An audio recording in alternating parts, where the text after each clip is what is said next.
Can't go out and play till we do our homework. It is my day off. I thought I'd just take advantage of it and head on down to the batting cage. Is it baseball season already? Dad, football is over. You know, I just can't understand how an intelligent guy like you doesn't get the intricacies of baseball. It never fails. When somebody tries to compliment you on your superior intellect, they do it by insulting your intelligence. Dad, you just never gave baseball a chance. It is so interesting. For CPAs and statisticians. What, are you kidding? It is non-stop strategy. When you're at a baseball game, you can't stop thinking. How about beer and hot dogs? Well, that too. You know, light, regular, mustard, ketchup. I'll get that.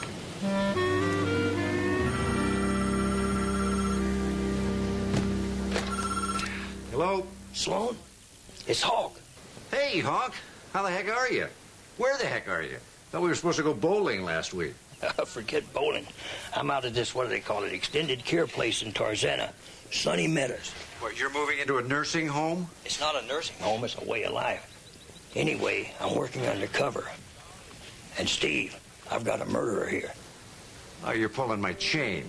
Just get your keister in gear and come out and arrest him. I'm on my way.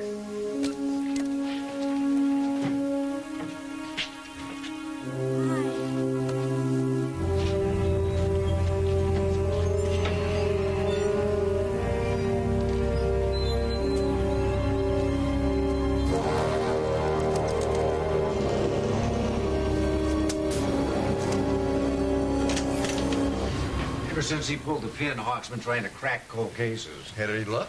He claims he's cracked a murder case. Needs me to make the arrest. Feel free to use my bat if you want to go on down to the cage. Thank you. See ya. Say hello to old Hawk. All right.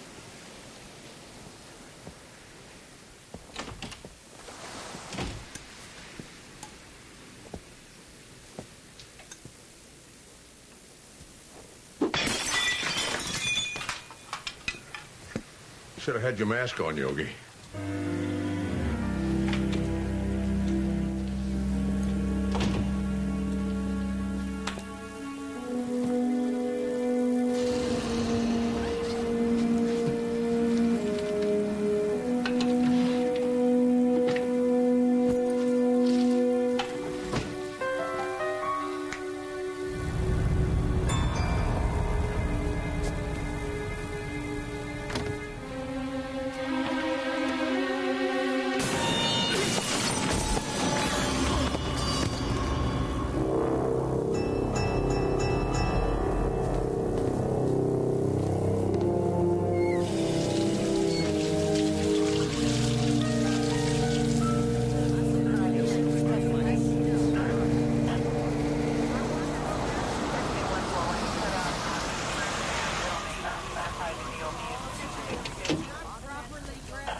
Please, if you can give us some space, people. We're coming out. We're coming out in a minute. Here, just please clear the way.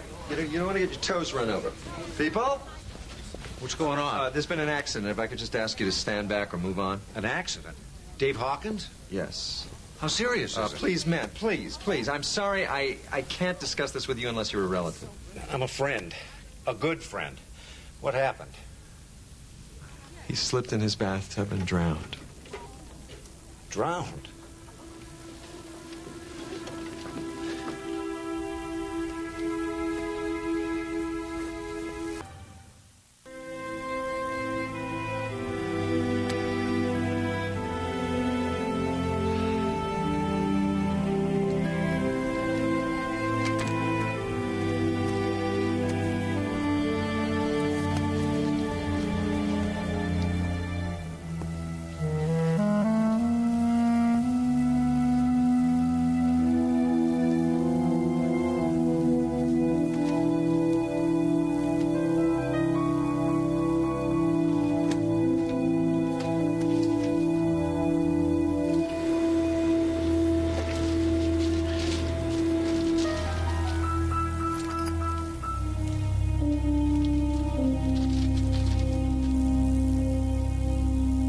Looks like a piece of ceramic, maybe from a broken vase. And there was one in Mr. Hawkins' room? Well, every room has one. I'm afraid there's not one in his room, Miss Hickman. Your point, Lieutenant? May have been used as a weapon. Oh, so now you're saying Mr. Hawkins was murdered? It's a possibility. Why am I not surprised? All anybody has to do is say old people's home, and immediately everybody assumes the worst. Every time you turn around, some busybody is doing an expose. I'm a detective, not a reporter. Well, you know what? I guarantee you, Detective, that if Mr. Hawkins had lived at home and slipped in his own tub, you wouldn't be snooping around for pieces of a vase that might have been broken weeks ago. Miss Hickman, I can assure you that is not the case. This is a retirement home. Our residents are elderly, and they die with some regularity. Now, that's sad, but it's a fact of life. He knew I was on my way to see him. And you were inconvenienced. Well, work in my business for a while, Lieutenant, and you'll find that death is a lot like the Jehovah's Witnesses, always showing up at the most inconvenient times. I'd like to speak to some of the other residents. Well, I suppose I can't prevent it, but would you remember that our guests are easily upset? In fact, I think I'll have our administrator, Mr. Zenick, escort you. By the way, are those, by chance, the property of the deceased? Afraid not. As a matter of fact, they're property of the LAPD. Well, we have very good lawyers, Lieutenant, so give me the slightest reason and I'll sick the little devils on you.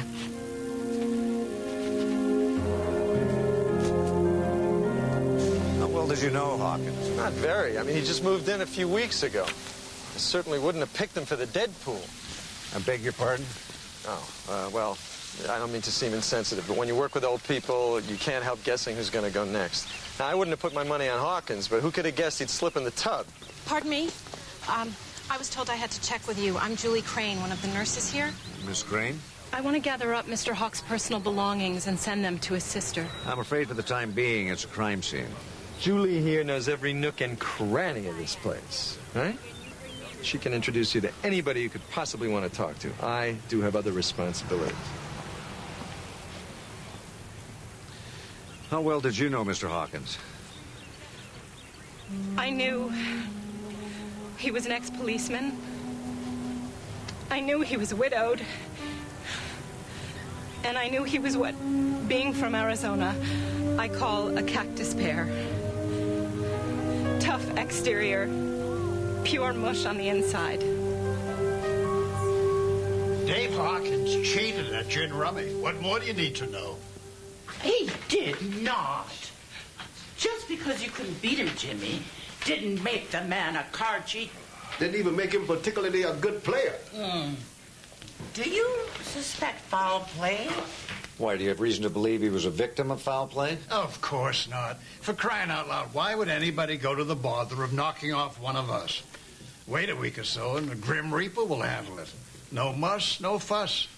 Have you come up with a motive? Motive, schmotive. Estelle here thinks she's a regular Mrs. Maple, like in those mysteries she has in that gadget of hers. Her name is Miss Marple, Mr. Smarty Pants. I have almost all the Agatha Christies right here in my little e-book. If you ever want any, you're very welcome to read them. A big waste of time, if you ask me. You know, maybe if you had read more mysteries along the way, you might have honed more skills in logic. I was a football coach, woman. There's nothing more logical There's than football. more to life than football, Jimmy. But there's nothing more important. Oh, Jimmy. Jimmy was a coach, a football coach, for 38 years. Who knew Hawkins the best? Oh, it got to be Bud Ellison. You're right. Did Hawk ever discuss his police work with you? No, we didn't talk shop. We pretty much stuck to sports and women. Did he have any enemies you're aware of? Not that I can think of. He cheated at cards. Around these parts, that made him a paragon of virtue. Boy, I hope that garbage strike is over soon. Things are piling up all over the place. Don't remind me we'll make a trip out to the dump this weekend.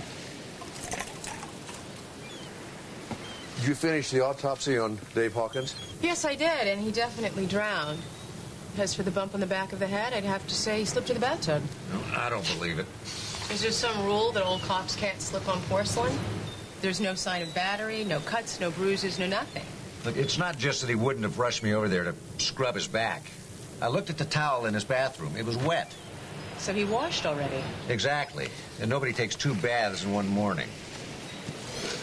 Ah, the answer to a girl's prayers. She means the ribs. I knew that. It's always the ribs. That's why I carry him around. What is all this? Hawkins' files. I stopped off downtown and got a list of all the cases he took with him when he retired. If I know one that's missing, it might just point me in the right direction. Kind of early for ribs for me. Let me see the list. Thanks. Ryder Fur Company. Yeah, I worked on that one. Jensen Jewel. Uh-huh. P&A train robbery? Your friend was looking for Jesse James? Now, he was old. I haven't seen anything in here about train robbery. You familiar with the case? Doesn't ring any bells. Well, maybe it was before your time. I thought train robberies were before my time. Oh, Mark. I think I got it.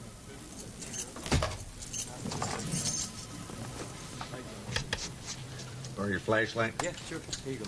Thanks. Be right on here.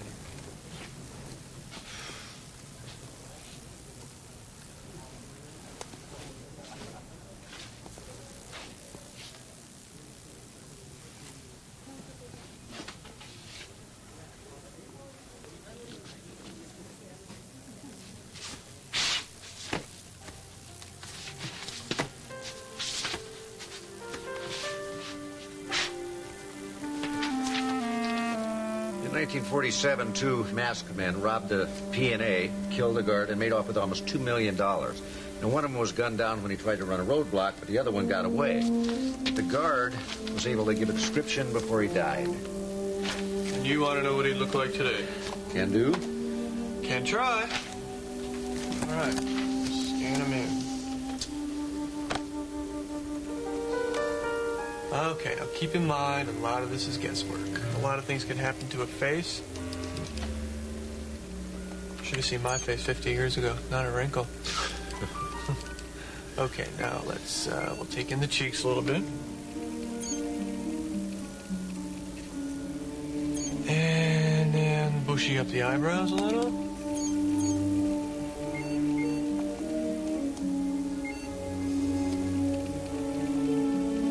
Bring down his jowls.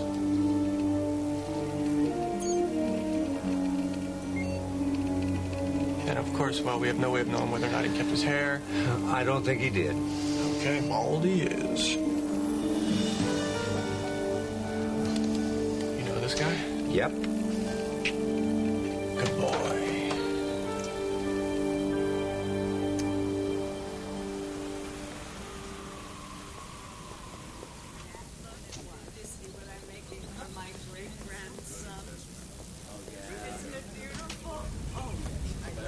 You must like this place a lot more than I do, the way you keep hanging around. You seen Bart Ellison around? You're too late. Well, he's gone? Oh, that's one way of putting it. But around here, they like to talk institutionese. Nobody ever just drops dead or kicks the bucket. What? Here at the home, we prefer to say that the dearly beloved passed over to the other side. Or he's gone to his final resting place. Or gone to meet his maker. I love that one. Makes God sound like Geppetto. You're telling me he's dead?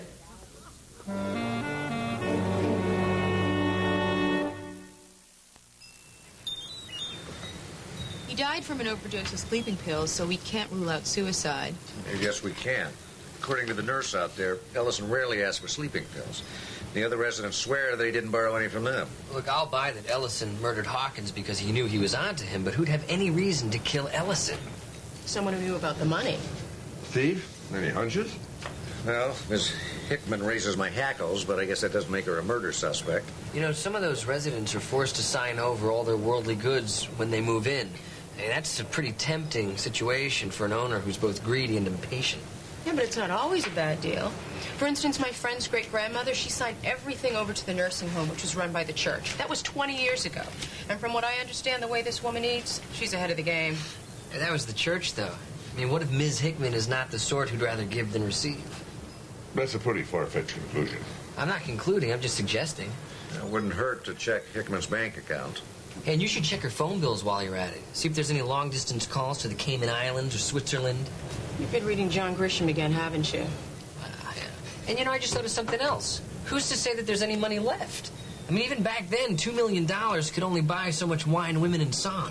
Short time after he robbed the train, Ellison was arrested for a bank robbery he committed a year before, in which a bank clerk was killed. Ellison got a life sentence. And even with time off for good behavior, he still served almost 50 years. He just got out. And there's no indication he went on any kind of a big spending spree before he checked into Sunny Meadows, either. How could all that money just vanish? You know, it's too bad Hawkins didn't tell you everything he knew when he called. He just wanted to see the look on my face when he handed me the case all wrapped up in a big fancy ribbon. I gotta get back out there, do some more snooping around. Yeah, somebody's got to. But this time it's not going to be you. No, Dad. Look, the job needs somebody who can slip right in there and fit in. But don't even think about it. It's an old folks' home. I'm just planning ahead. Way ahead, I hope. God, that's not funny. Besides, you're too well known. Somebody would be bound to recognize you. I'm not that well known. And I'll disguise myself as an old man. You're a relative of Mr. Brinkley. Drink tea? No, coffee. I prefer coffee. No, actually, I'm just a good friend.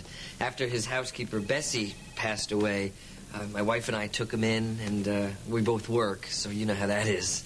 Oh, you mustn't be too hard on yourselves. Caring for the elderly is best left to the competent professionals. Now, as to payment. Yes, we've decided to go with the monthly plan. Oh, you're certain that you wouldn't want the peace of mind that comes with knowing... Oh, no. At $4,000 a month, I think that Mr. Brinkley would be $180 before you'd ever have to consider evicting him. I see. Well, I'm sure you both know best. Oh, arrest? Had arrest. Had arrest before, tell her. Oh, no. Okay. Well, why don't we get started? Oh, I did? I'm sorry. Must have been those cucumbers. Oh.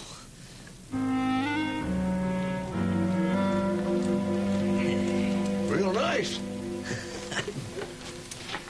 Planning to clean behind it, Miss Crane? Oh, Miss Hickman wants all of Bart's personal items cleared out of the room. We have a new resident.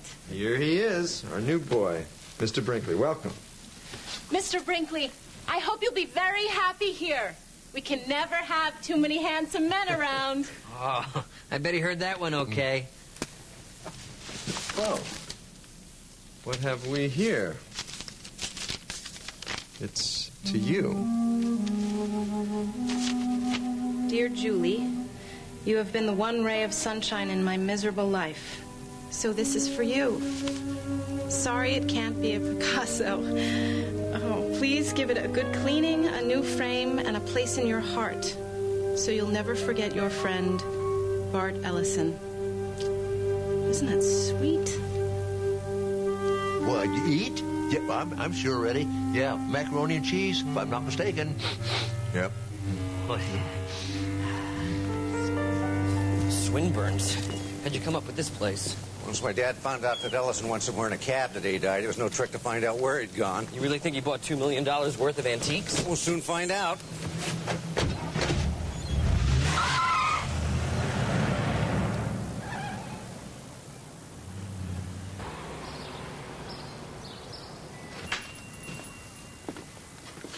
He must have converted the cash into something else or it would have turned up by now. It'd be a lot easier to hide a bag of money than 1,000 armoires. Good afternoon, gentlemen. May I help you? You'd like to know if you recognize this person? Might I ask what he's done? He's died. Oh, what a shame. Well, the gentleman had taste. Only the other day he purchased a very handsome timepiece. I don't think he'd spend $2 million on a watch. Actually, sir, I can assure you there are any number of antique timepieces worth considerably more than $2 million. Well, can you tell us how much you paid for this particular timepiece? I'm awfully sorry, sir, but at Swinburne's we never divulge such matters, except, of course, to the Internal Revenue. I'm with the LAPD. Oh, your mother must be so proud.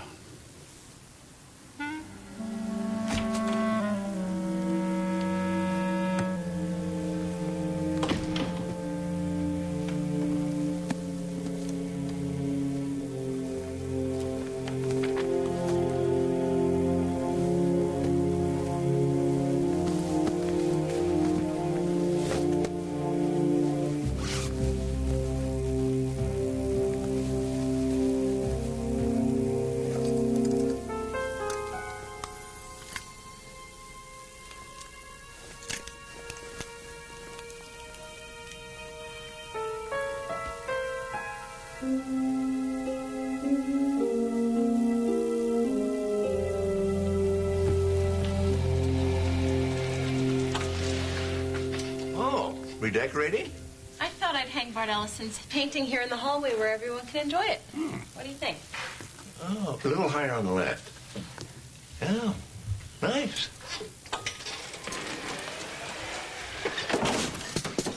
I'm fine. Everything's just fine. I want you to tell us how you feel. Yeah. Go ahead, come on. Well, I mean, you know, I only first met him 3 weeks ago. What are you watching? Oh, crapola. That fellow with the little piggy eyes is married to the lady with the goiter. But he's really stuck on his brother-in-law. No. The lady with the goiter is his sister. He's married to his sister? Doesn't that make him his own brother-in-law? Wouldn't surprise me. Even football isn't what it used to be, with all that padding and all those sissy rules protecting the quarterbacks. They're turning the greatest game ever invented into a damn sewing bee. The way you two carry on. I'll bet you all those people are actors. You think they just went out and found an actress with a goiter the size of Wyoming? Oh, yeah, I bet she gets a lot of roles. You can't take these shows seriously. It's like the wrestling, right, Isaiah? Actually, it's a nice change. Seeing all these folks worse off than ourselves. What are you talking about? They're young. How could they be worse off? Old is bad. Stupid is just stupid.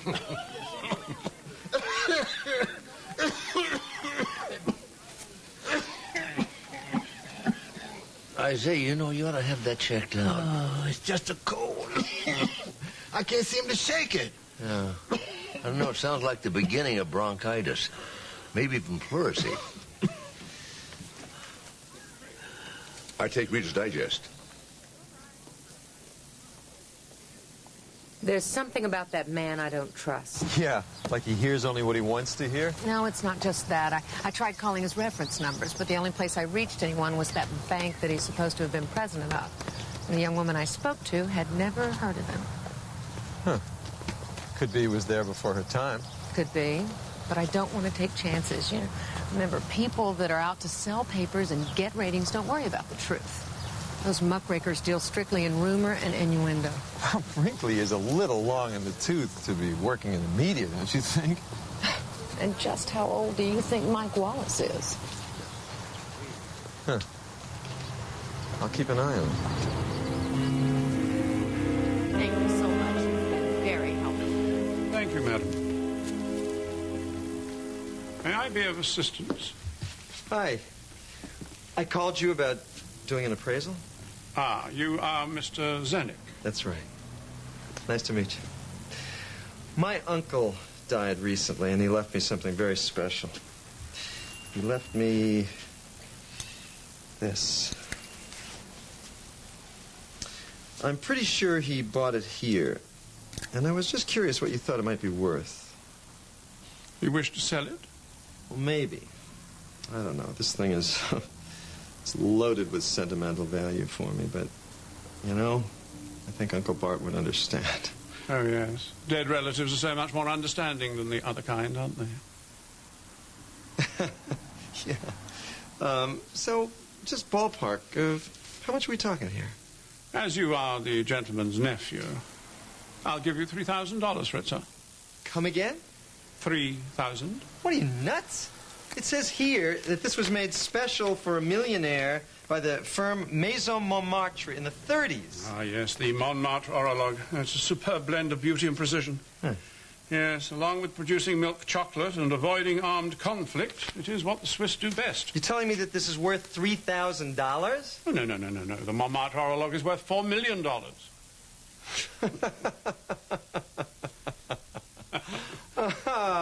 I knew it.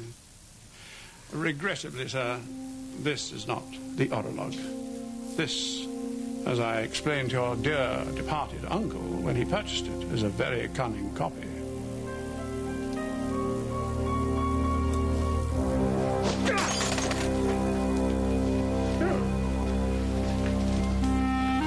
You are difficult to shop for, aren't you?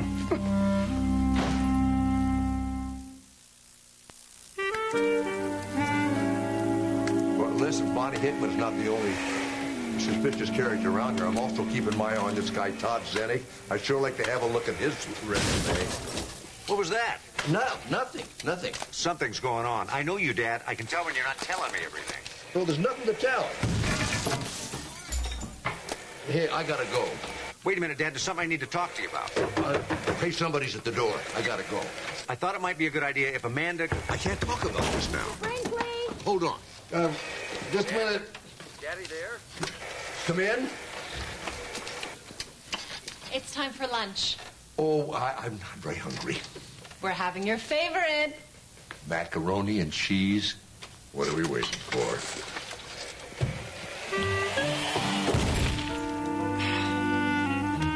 Macaroni and cheese. Well, your employment record is very impressive. Frankly, I wonder why you want to work here. Excuse me, has knocking on a door become a lost art? Knock? Well, yeah, used to knock. Couldn't hear anybody say, come in. Perhaps that's because no one ever said it. You know, I'm sorry to bother you, but that nice Miss Crane's been good to me. I'd like to get her a little something for her birthday, perhaps. You don't happen to know when her birthday is, do you? Now, how would I know that? A hat? No, I was thinking more like a nice scarf. Now, if you just give me a peek in the personnel files, I have a hunch she's a Pisces. Well, those files are confidential, and if you'll excuse me, I'm really quite busy. I could wait outside. No, thank you, Miss Reynolds. That won't be necessary. I'll come back a little later.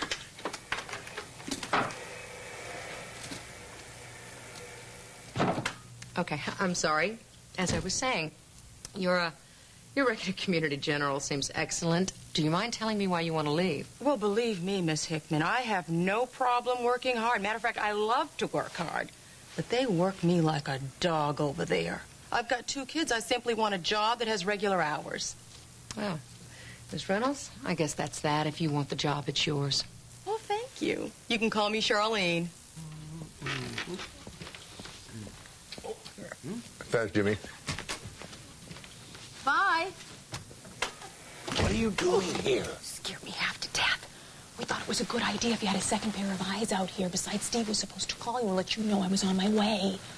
You don't think I can take care of myself, do you? It's not that. Hawkins was a tough cop, and Ellison was a killer, and look what happened to them because no one was watching their back. Listen, the only danger to me is tapioca, poisoning. You get it twice a day.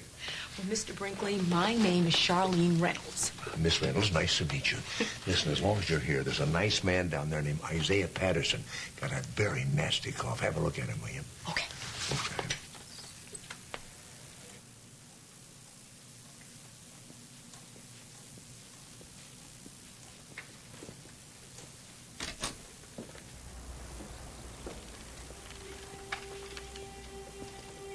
Mr. Zenek, what are you doing here? I followed this into your room. So unless he was a pet, we have a problem. I can just see the headlines now. Bubonic plague breaks out at Sunny Meadows. It's a garbage strike. What do you want me to do? Well, assuming you're not the Pied Piper, I suggest you call an exterminator. And another thing, if any of the residents ask, we have ants.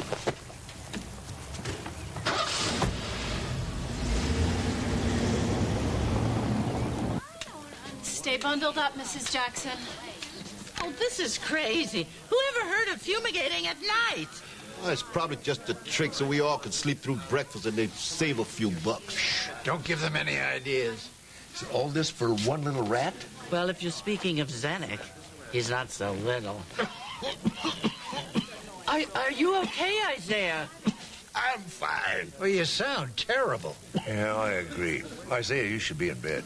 Let me see what I can do. Oh, it's a shame that sweet girl isn't in charge instead of that awful Zenek. Yeah, doesn't seem to be cut out for this kind of work, does he? Really makes you wonder what he's doing here. Pest control.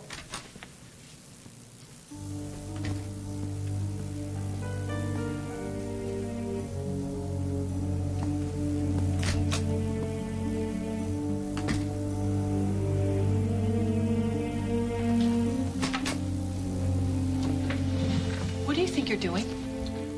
I'm looking for rats. In Mr. Brinkley's drawers? Why aren't you in the social hall where you belong? You've got a bunch of elderly people huddled down there, cold and miserable. And I think Mr. Patterson needs medical attention. Oh, now you're a doctor. You don't have to be a doctor to know when somebody's sick. And why couldn't the fumigating have taken place in the morning? You know, Julie.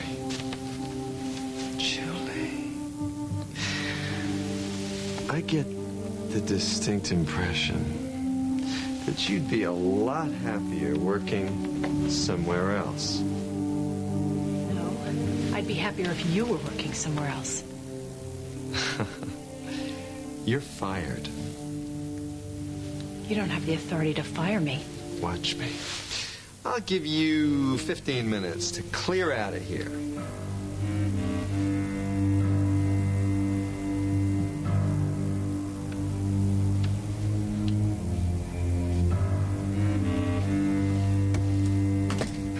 I want to get into Miss Hickman's office. Could you create some kind of a little disturbance in here? Why don't we just burn the place down? How about something a little less drastic? How about we set fire to the kitchen? It'd be a public service. How about you and I raising a little ruckus? Can you do that? Well, why should tonight be different from any other night? 1, 2, 3. Oh! Who are you calling a car chief? The shoe fits all woman. Car chief. Well, I just thought you'd want to know what's going on. Something's wrong, Miss Hickman. I don't know. I'll go see.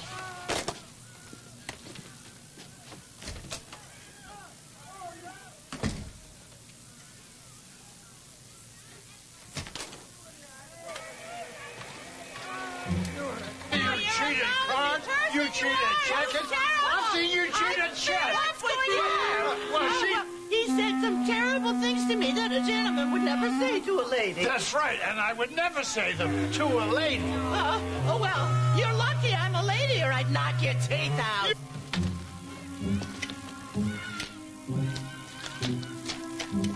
And after you take your teeth out, I'm going to crush them. Oh, you... Hey! Will you two knock it off? Please. And I thought I told you to leave.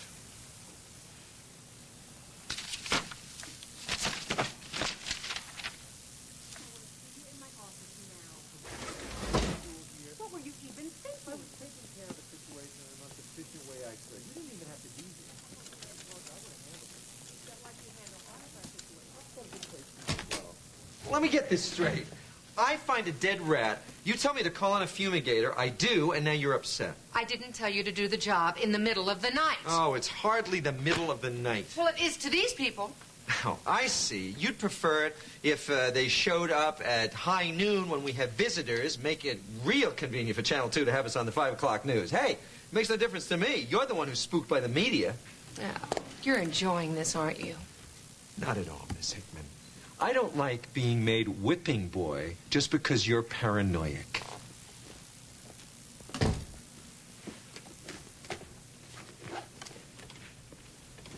Excuse me? What? Is it the invisible door? Doesn't anybody even see it?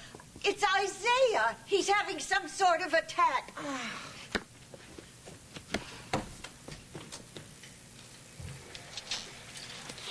Thank you.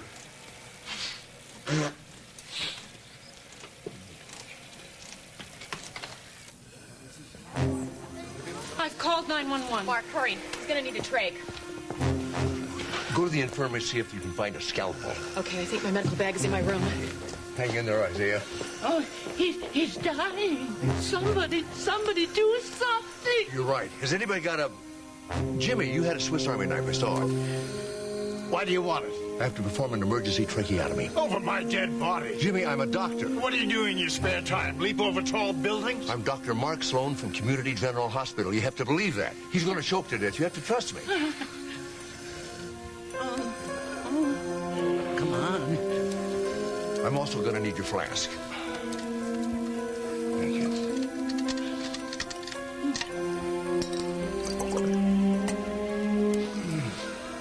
If he dies, there's nobody to blame but Jimmy Corley.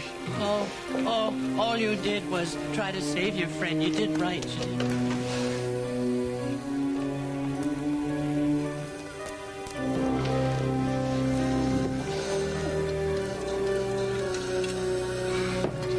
Spread the incision for me, man. All right.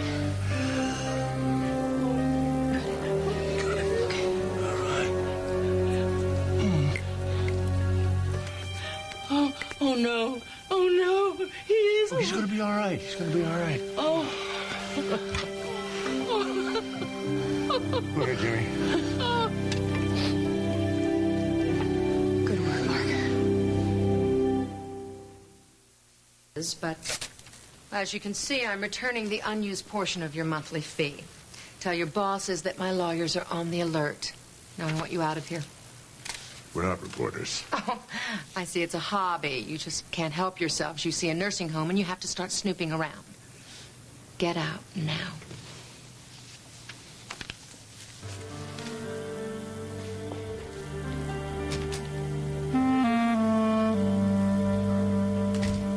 All the good ones are leaving. First Julie, now you.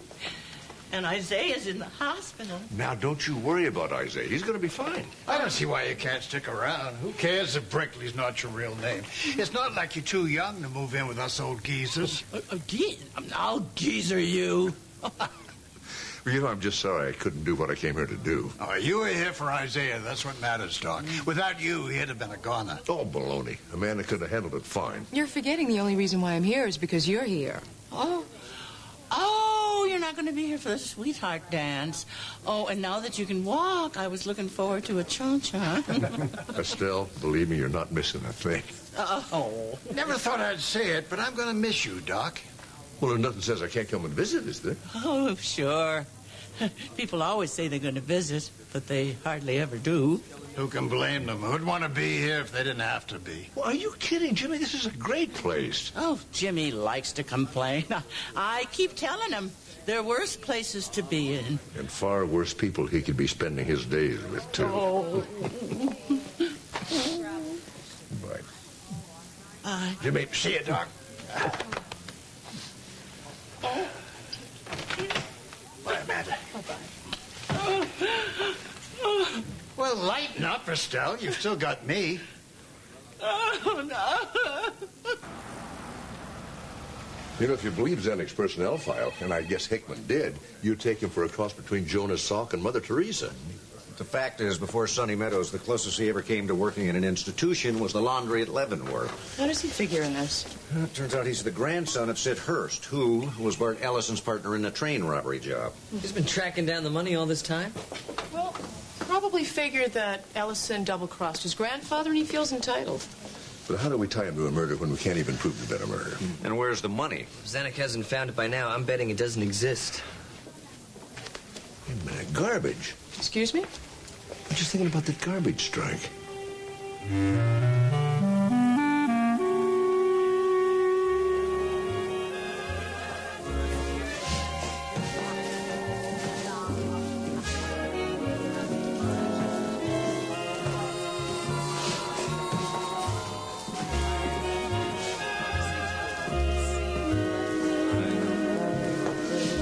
Excuse me. What are you doing here? We invited her. She's our guest. Show up at a shindig like this, I'd hate to think what the rest of your social life is like. Do you realize that if that man weren't greedy, selfish, and mean, he'd have no personality at all? I've missed you guys. Oh, we've missed you, too. Have you seen Isaiah? Yes, and he's doing just fine. Dr. Sloan said he'd be back on his feet in a few days. You know, we really owe Dr. Sloan. And I think I know how we can repay him. No, now don't start on that again.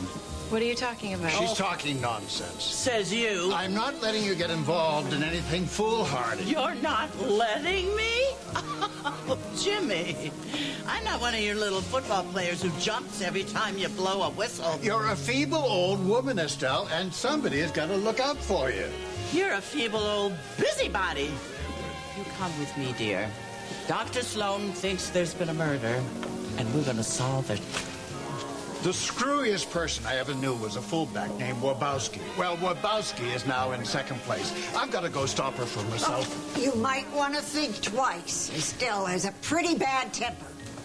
You're right. Let someone do it who's getting paid to. Hey, Zenek!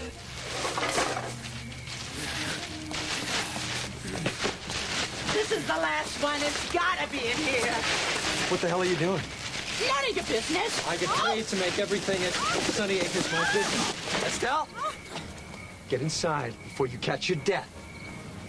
And you. Get out of here! Get out! Before I have you arrested for trespassing. I'll leave when the party's over.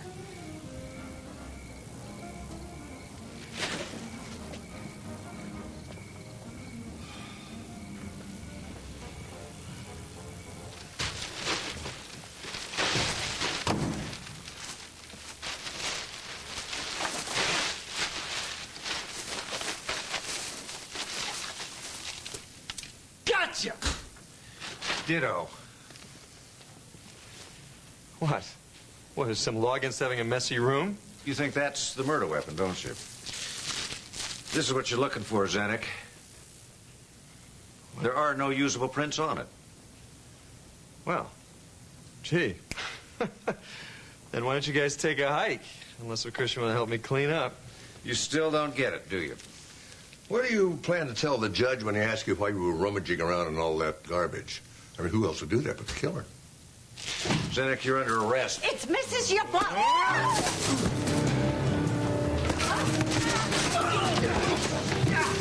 You all right?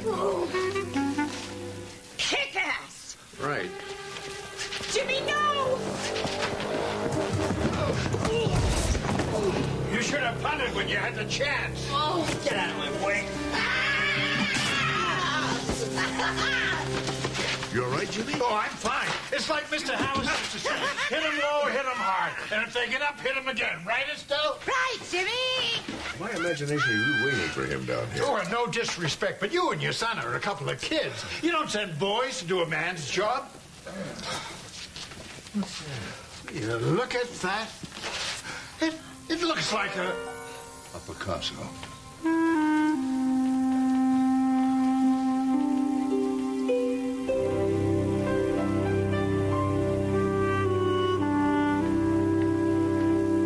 How you feeling, Isaiah?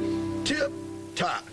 I'm only hanging around because the food is so much better here than at Sunny Meadows. But you got to promise the Buddha's sorry butt out by Sunday. Sunday? Why is that? He's going to be my best man. You're all invited, of course. Well, we'll be there with bells on. Congratulations, you two. Now I'm going to get that cha-cha. Well, as long as your husband doesn't object. You leave him to me. I think it's great, but isn't it kind of sudden? At our age, Sonny, you do it sudden or you don't do it at all. I just find it so hard to believe. It's true, though. Ellison bought that Picasso and covered it up with a painting of his own, figuring nobody would know the difference. That's why he left it to Julie with instructions to have it cleaned and reframed.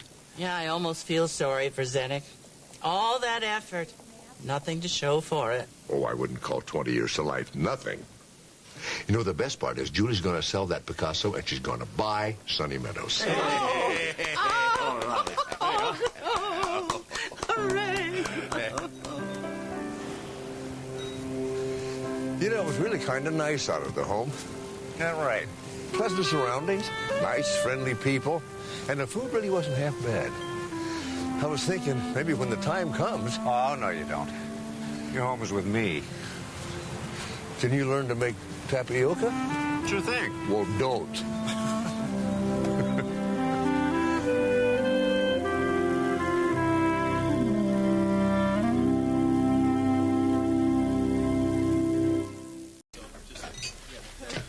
Alex? Alex! Hey! Hi. You know, they have a sleep disorder unit at the hospital. I'm fine. Everybody out! No! Whoa, hey, let's take it easy, okay? Hank, don't do this. Sit down! Please, Hank. Shut up! Now just give me the gun, okay? Why don't you go get the blinds? Okay, look, I'm gonna do something for you, okay? And then I want you to do something for me. I want you to put the gun down, okay? I got something to settle. Okay, look, we can work this out, okay? You put the gun down. Both of you leave now. Look, I can't leave as long as you're threatening me. Get out or I kill them all. Look, you're making it worse. Go outside. We'll talk to him, please. He's attached to the Malibu Point Marine Air Station. Death was instantaneous. Anybody else hurt? No. When he came in, he fired a shot into the ceiling and then ordered everybody to leave. Everybody except Mr. 3 Marines that were here at the table. Captain Paul Davis, Lieutenant Gene Romansky, Lieutenant Robert Martinelli. This is my father, Dr. Mark Sloan. He's a consultant with the police department. What happened? Said he was going to make us all sorry. Put a gun to his head, pulled the trigger. Sorry for what? Well, I was engaged to Hank, but he was so jealous all the time. You know, I couldn't live with his accusations, and I had to break it off. When did you do that? About 2 months ago. Well, after that, he just started stalking me. It was... Well, he scared me, and I finally talked to Lieutenant Martinelli about it. You're with military police? That's right. Did you arrest him? It wasn't that easy. Why not? Look, we can do this by braille, or you can actually talk to me and help me get to the bottom of this. Well, Hank was always careful to make sure there are no witnesses. There's nothing really Lieutenant Martinelli could have done. Well, he did ask to meet with me about the situation. That's why we were all here. On the adjutant to Colonel Chandler. Chandler's your CO? That's right. Now, Lieutenant Martinelli had briefed me on the situation. I was hoping, well, we were all hoping we could find some way to defuse the situation. I just can't believe he killed himself. Jesse, Alex, I'm sorry. I'll have to conduct a gunshot residue test on you. In fact, I'll have to test you all. That's okay, but you should know we're all covered in residue. We were at the range this morning. Qualifying test. Lieutenant Sloan? Hannah Bernstein, NIS. I understand some of our people are involved in a situation. Steve Sloan. Who called you? I did. NIS has jurisdiction over cases involving military personnel. Not off base. Within the city, it's LAPD jurisdiction. Well, there were no civilians killed or wounded. No, but... No civilian witnesses. What's that got to do with anything? This is a Navy investigation. I'll take over. Nice try, but this one belongs to the LAPD. You're only making work for yourself, Detective. And I would think you would have other more pressing matters. Why don't you let me worry about my time management, Warrant Officer Bernstein? I've started my investigation. I'm going to see it through. Do as you like. I intend to. Fine. So, Thomas's death was suicide? Yes, sir. It appears to be, sir. What would make it definitive for you, Detective? I'd like to take a look at Thomas's medical records for state of mind. Medical records are confidential. Yes, but Thomas is dead, and I want this cleaned up quickly. Release the records. Yes, sir. Were you ever in the service, Lieutenant Sloan? Yes, sir. Infantry. No? 2 tours. Well, then you understand. The military likes to clean up its own mess. This is just routine, sir. We'll tread lightly. Good day, sir.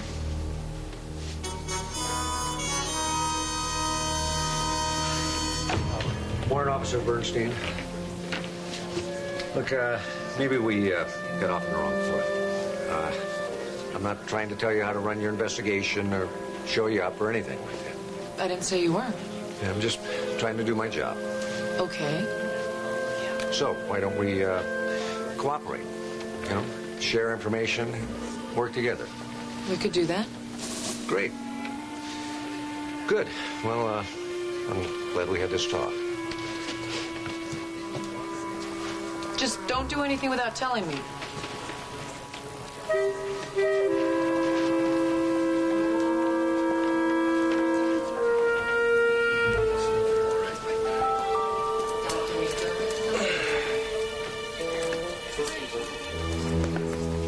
You okay? Yeah, it's just been a long day. It's only 10 o'clock. Well, I didn't get much sleep last night. I was working a double shift at the mini-mart, and then I still had to study when I got home. What time did you get to bed? You remember what med school was like? Fortunately, I forgot all about the not sleeping part. I'm glad I ran into you, though. I was wondering if you had any odd jobs that need doing around the house or anything. You looking for more work? Well, I don't have my dad to go to anymore for help, and I'm a little short. Pretty much got to take care of everything on my own. Well, Alex, I admire your work ethic, but I'm a little worried about your studies and your health. It's temporary, just until Barbecue Bob's reopens. Who knows how long that's going to be? Has anyone seen Jesse? Not this morning, no. I think there's a problem with the Thomas autopsy report. I think we should call Steve.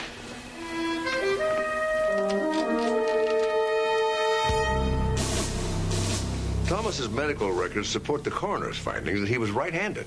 I could have told you that. I used to play softball with him. You were friends? We weren't friends, but I knew him. It's a small post. I know most of the officers. Thomas was shot in his right temple. Now, why would he take the gun in his left hand and try and shoot himself in the right side of his head? I don't know. He was holding the weapon in his left hand.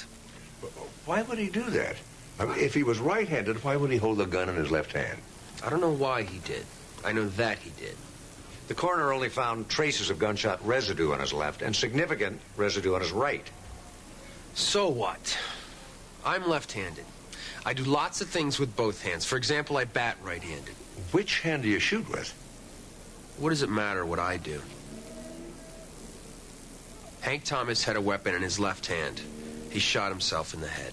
I saw him. Now, you can ask your friend Dr. Travis. He saw him holding the weapon in his left hand. He saw him fire it into the ceiling.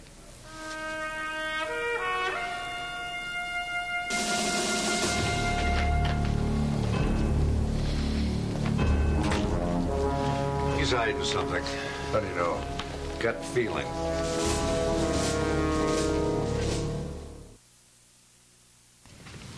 Okay, guys, tell me what you think, honestly. I'm thinking about getting a machine for the restaurant. A cappuccino machine and a barbecue joint? Yeah, ribs and latte. That makes a lot of sense. Here. Right. There. What's Alex doing out there? I've got him repairing those broken tiles on the roof. I hate flower puzzles. All the pieces look the same. Jess, are you positive Thomas had his gun in his left hand? Steve, I saw what I saw. He used his left hand.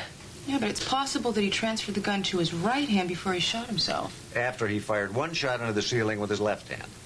And 3 Marine officers are lying about what happened. Yeah, Jesse's right. Why would they all lie? There it is. No, I already tried that piece. You had it upside down. Oh. How's the coffee? It's great. You went to the air station and interviewed Captain Davis without me? Hannah, yeah, What happened to let's cooperate? Or I think we got off on the wrong foot. Well, I was acting on information that had just come in. I made a mistake. I'm sorry. You said you would keep me informed. I know. I forgot. I'm sorry. Can we talk about it? I'm sorry.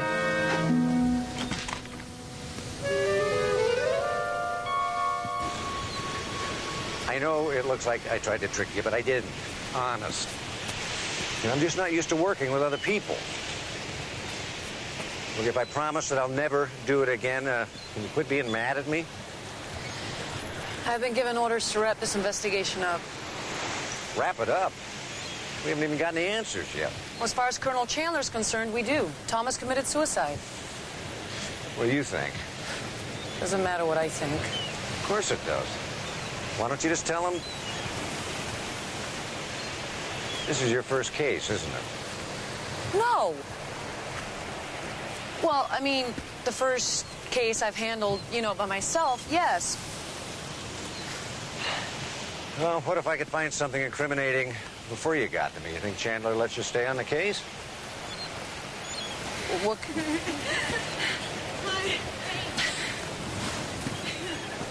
What could you find? Think you could get me into Thomas's quarters? Are you crazy? Yeah, a little bit. How about you?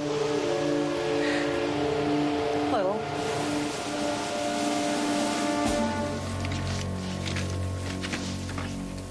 What are you hoping to find? A suicide note? Well, it'd certainly clear things up. I don't think we're going to get that lucky.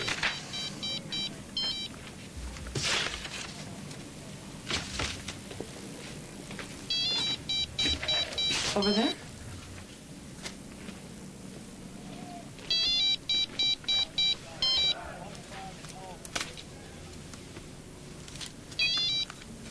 Hello? Hank Thomas? What can I do for you? Western State Annuity is delighted to offer you our Gold Service life insurance policy at a substantial discount if you sign up today. Yeah, now, this not policy... interested, but thanks anyway. Oh, well, I'm sure once you see the generous terms we have to offer... Let me ask you a question. You offer a retroactive policy? Retroactive? Yeah, life insurance for the already deceased? Of course not. Then I'm afraid you're out of luck. Telemarketer? Uh-huh. So annoying. Hey, look at this.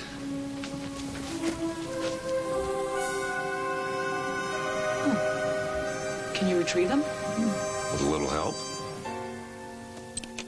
You still there, Mr. Tate? Yes, And you received the search warrant? I have it right here. Do you want me to play the messages for you now? Go ahead. Hank Thomas, this is Mega Hits Movies. The 2 videos you reserved are ready for pickup. We're open until 11 tonight. Hi, this is Vinny at the Pro Shop, confirming your tea time for 2:45. Thanks. He reserves videos, makes a golf date, and then commits suicide? This is Susan Chandler. Please call me when you get this. It's important. Thank you. Susan Chandler? Colonel Chandler's wife. I'm confused. I thought Thomas's death was ruled as a suicide. We haven't made a final determination on that yet, Mrs. Chandler. Your message said it was important for you to talk to him. Can you tell us why? Well, certainly, but it had nothing to do with his death. Would still like to know, ma'am. Well, my husband's being promoted to general, and Captain Thomas was personnel officer at the station. And what I needed was a list of all the pilots, so I could invite them down to the officers' club for a surprise wedding down party. A wedding down party? It's a celebration, a break-in, or wet down his new star with a few drinks. Did Captain Thomas call you back?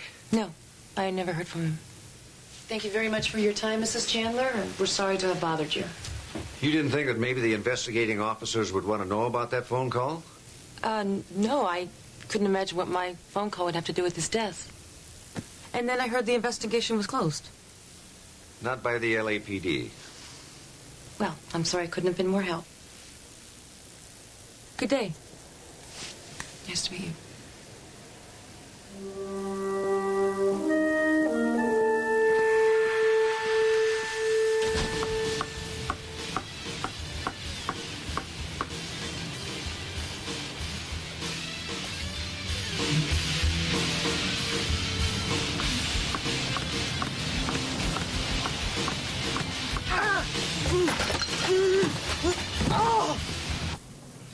Please promise me you won't tell Dr. Sloan or Dr. Travis about this. Alex. Can't afford to lose either one of my jobs.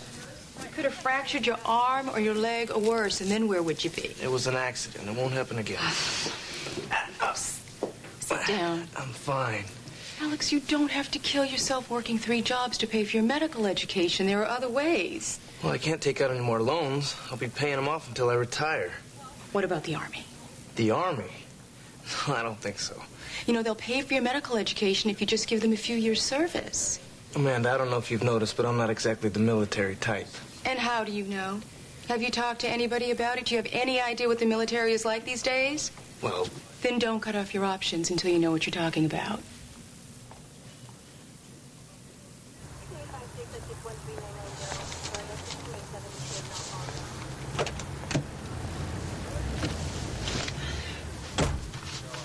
So that's it. A quick lunch and we close the files on Thomas's death.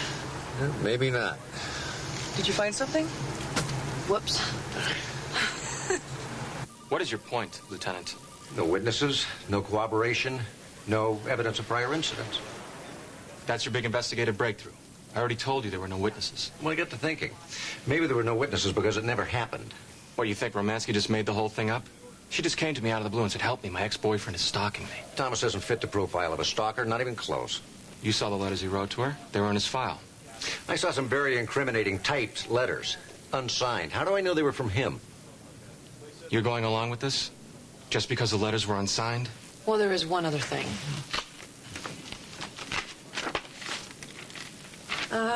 We found some notes that Captain Thomas made for himself on a marijuana bust at on-base housing last November. Where'd you get this? 2 officers were court-martialed and given dishonorable discharges. I remember. I was the officer on duty at the time. How do I know this is Thomas's? We found these notes at his quarters. I'm sure we can verify the handwriting. Although, according to you, he generally typed incriminating documents. Captain Thomas wrote that he was present at the time of the raid, but he was never charged. In fact, his name doesn't even appear on your report. That's correct. Why is that? Captain Thomas was present in the quarters at the time of the arrests, but he was in another room. No drugs were found on his person, and he assured me he had no knowledge of the presence of the drugs. Somebody was smoking marijuana in those small quarters, and he didn't know it. That's what he said, and I believed him. You not only excused him without testing for any drug use, you even eliminated his name from the report itself. It was a judgment call. It was dereliction of duty and conduct unbecoming an officer. Captain Thomas was the station's personnel officer.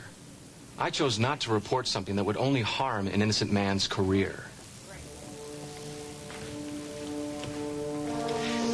Lieutenant, if Captain Thomas was using any personal information about you to convince you not to arrest him... I'd be very careful if I were you. Don't make any accusations you're going to regret. Lieutenant Sloan, Warrant Officer Bernstein. Colonel Chandler wants to see you in his office. ASAP.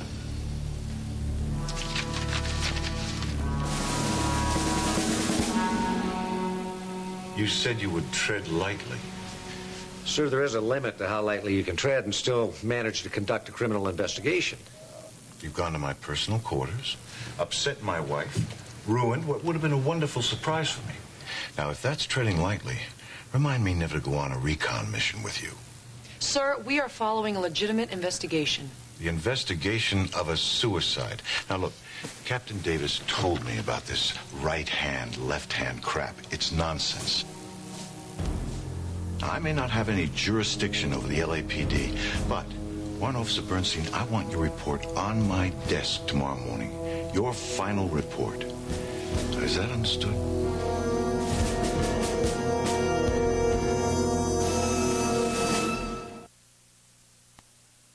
I feel so sorry for Hannah. It's her first case. She feels like she's failed. Well, I guess if you're a naval investigator, you're supposed to follow orders, not hunches. Yeah, I guess. You know, I hate to admit it, but maybe Colonel Chandler's right. We're looking so hard at this thing, we're making something out of nothing.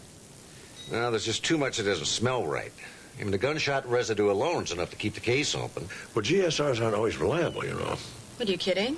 Yeah, there's always room for doubt. Not in this case. Thomas had only a small trace of gunshot residue in his left hand. And if he in fact fired the gun, he had to have done it with his right. Sloan here. Oh, hi. Yeah, I can meet you there in about an hour. All right. Who's Hannah? She wants me to meet her at the air station. Says I could have something to do with the case. So much for following orders.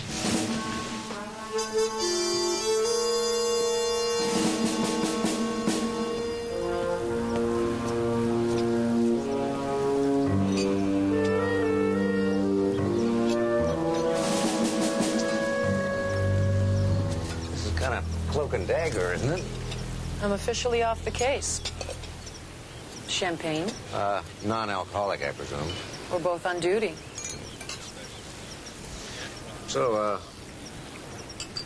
what did you find out not investigating? Well, I started thinking about what Susan Chandler said. How she was having a surprise party for her husband here at the Officers Club. And? There are over 150 pilots assigned to the station. Susan Chandler said she left a message on Thomas's cell phone to see if he could arrange for as many pilots as possible to come at the party. Take a look inside. It is kind of small, isn't it? It wouldn't hold 75 people, much less 150. Well, maybe she was planning on a lot of no-shows. I considered that. So I asked if she had booked the room for the night in question, or for any night for that matter. No party plan. Which means... She lied to us. Shocking, isn't it? Maybe I should have another talk with her. Well, did I mention that tomorrow is my day off?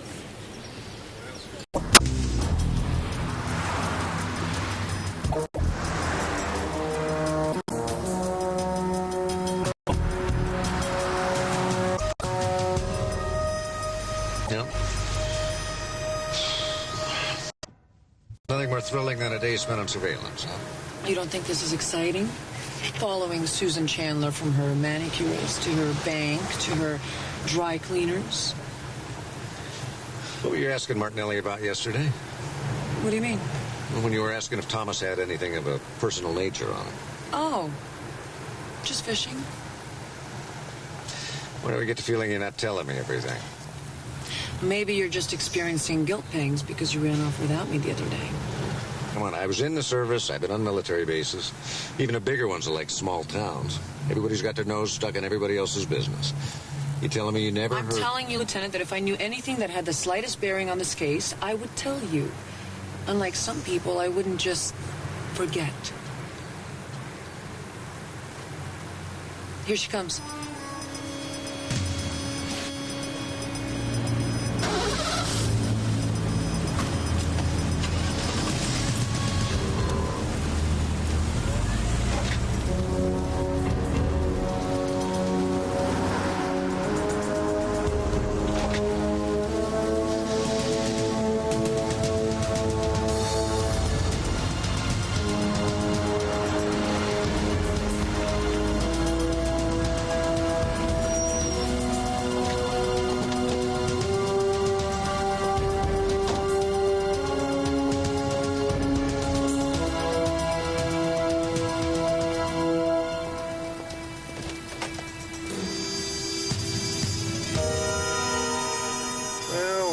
What do we have here?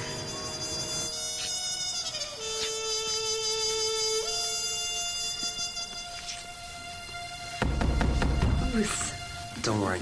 It's probably just a maid. You think this dump has a maid service? Captain Davis, Mrs. Chandler, open up. It's Steve Sloan, LAPD. Police.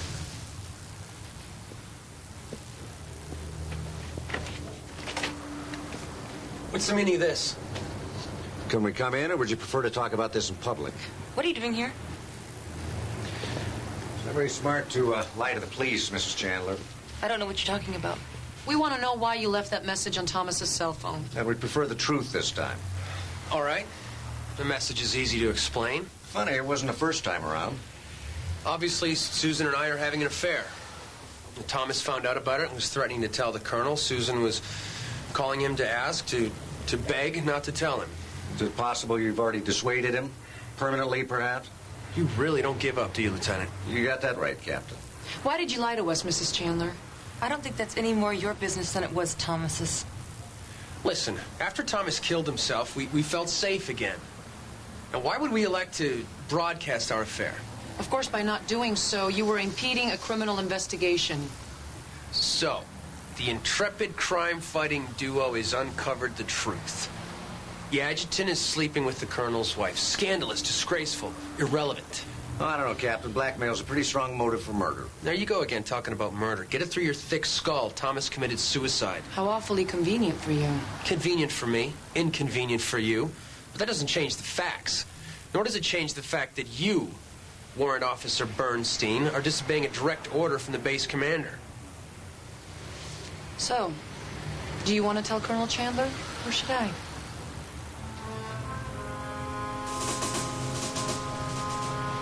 Not exactly a match made in heaven. My experience, most matches aren't. You must be older than you look.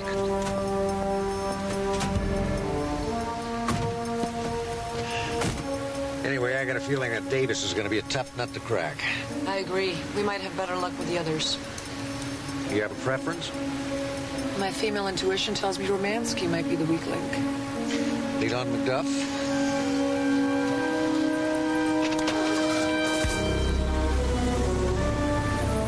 I was told he didn't have to talk to you, okay? On base, maybe. But the second you walk off this base, I'll have you picked up and brought in for questioning. Could be very inconvenient. Lieutenant Romansky, we just want to clear this thing up. A couple of questions, and we'll leave you alone. You had an affair with Captain Thomas. I told you that we were engaged. According to your 201 file, you were married to someone else. Yeah, my first husband died in Bosnia.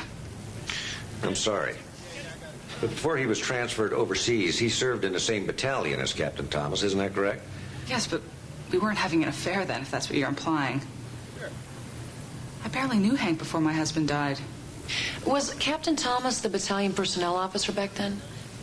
What does this have to do with Hank's suicide? Isn't it possible that Captain Thomas was responsible for having your husband transferred to Bosnia? I think that's more than a couple of questions. And despite your threats, Lieutenant Sloan, the next time you question me, I'm going to want a lawyer present.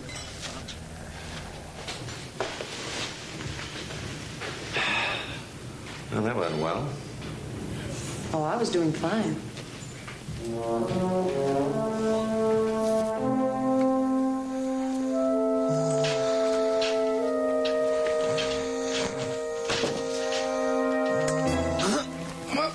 I'm up. Alex, you missed your rounds. Oh, I'm sorry. You know, missing rounds can have disastrous consequences. As a doctor, your responsibility is to your patient, no matter how tired you are. I know. We have to do something about you, Alex. I mean, you can't keep this up. No matter how tired you are, somebody's going to get hurt or you're going to hurt yourself. You know, I've been thinking about dropping out for a while. Just earning some money and coming back later. Oh, I hate to see you do that. I mean, once you're out, it's hard to come back, believe me. There must be something else we can do. You know, Dr. Bentley mentioned something. I didn't give it much thought, but... Were you in the Army? Yes, so was Steve. Why? Can you tell me what it was like?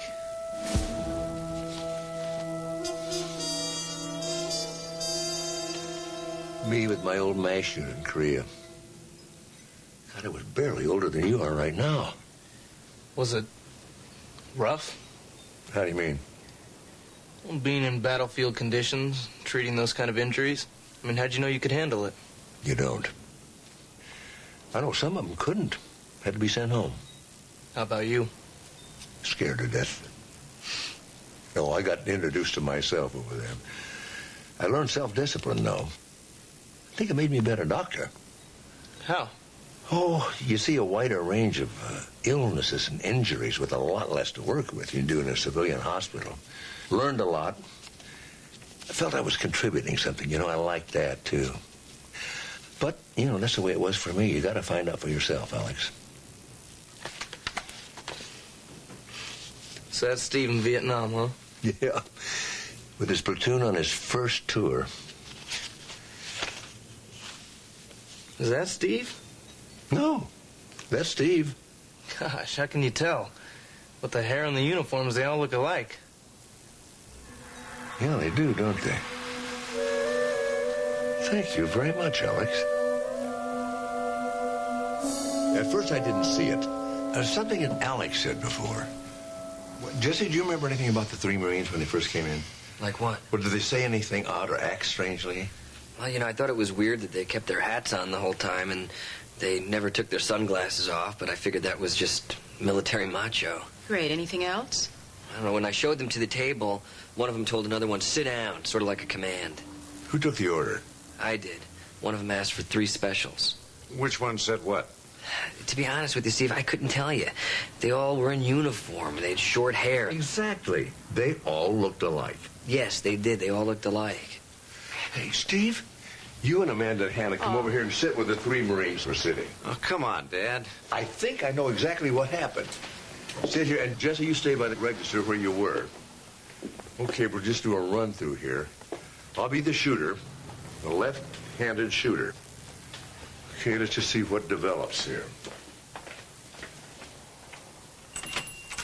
Okay, 3 identical Marines at the table and another one coming in the door. Everybody out! Whoa, hey, just take it easy, okay? Hank! Don't do this, please! Sit down! Please, Hank. Shut up! Look, why don't you just put the gun down, okay? Go pull the blinds. Okay. Okay, look, I'm shutting the blinds, okay? And now I need you to do something for me, okay? I got something to settle. Okay, look, we can work this out. Okay, just put the gun down. Until you just leave now. Look, I can't leave while you're threatening people. Get out of here now, or I kill them all. Look, you're making it worse. Go outside. We'll talk to him, please.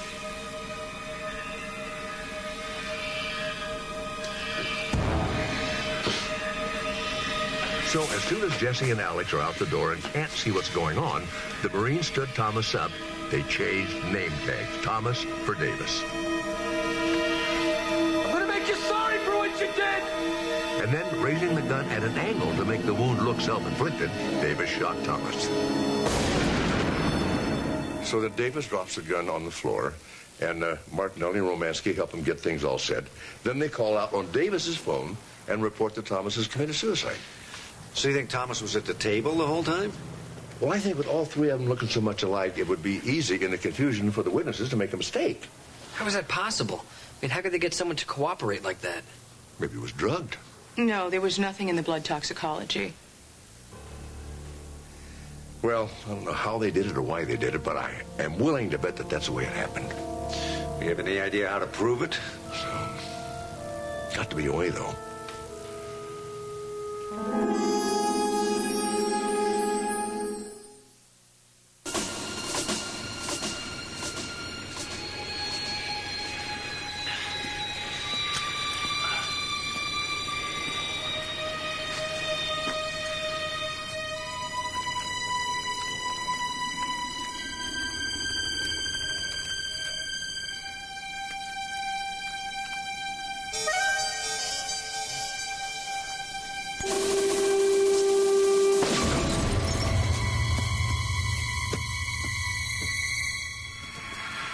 You're sure about this?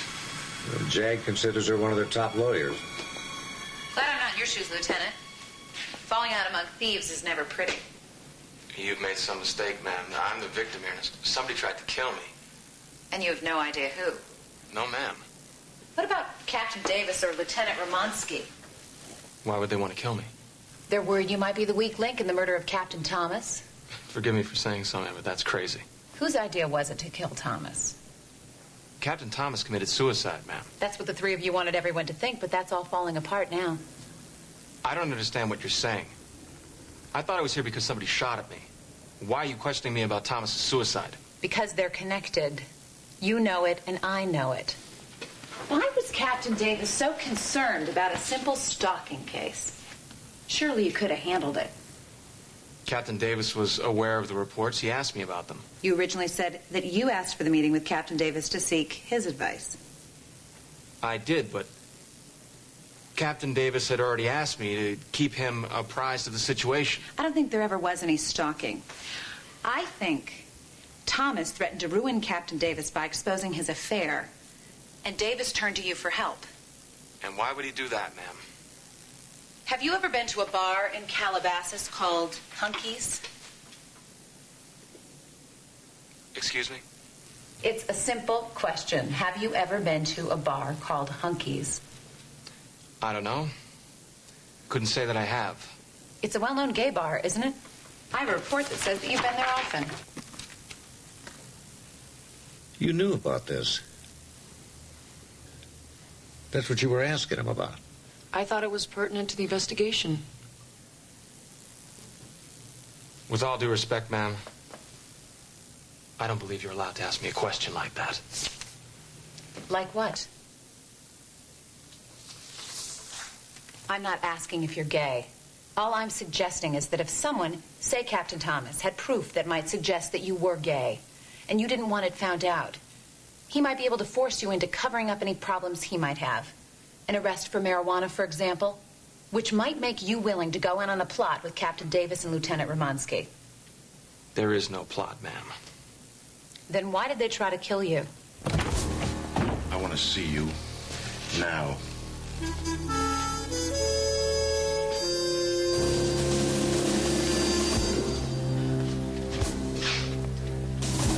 You want to explain to me what you're doing? My job. You filed your final report, Warrant Officer. Captain Thomas committed suicide. Colonel, it is custom and practice for an NIS officer to keep a base commander fully informed on any investigation. But as you well know, technically, you are not my ranking officer. I report to my own independent chain of command. It is my prerogative to reopen this case. And if you have a problem with that, I suggest you take it up with my superiors in Washington. Excuse us, Colonel. We have work to do.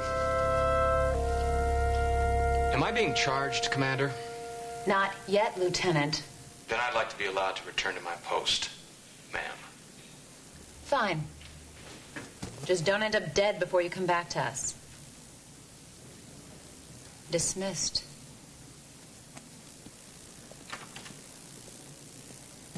I thought we had it for a minute. Commander McPherson, would you have another moment? Yeah. What can I do for you, Dr. Sloan? I was wondering if you'd talk to a young friend of mine. Sure. You paged me? Yes, I ran the second toxicology on Thomas's blood, but it still tested negative for drugs. You're familiar with Rohypnol? The date rape drug. Exactly. It causes a semi-hypnotic state, causing suggestibility and compliance. It's odorless, colorless, and tasteless. But more to the point, its effects last for 6 to 8 hours, but it's completely out of the blood in 2.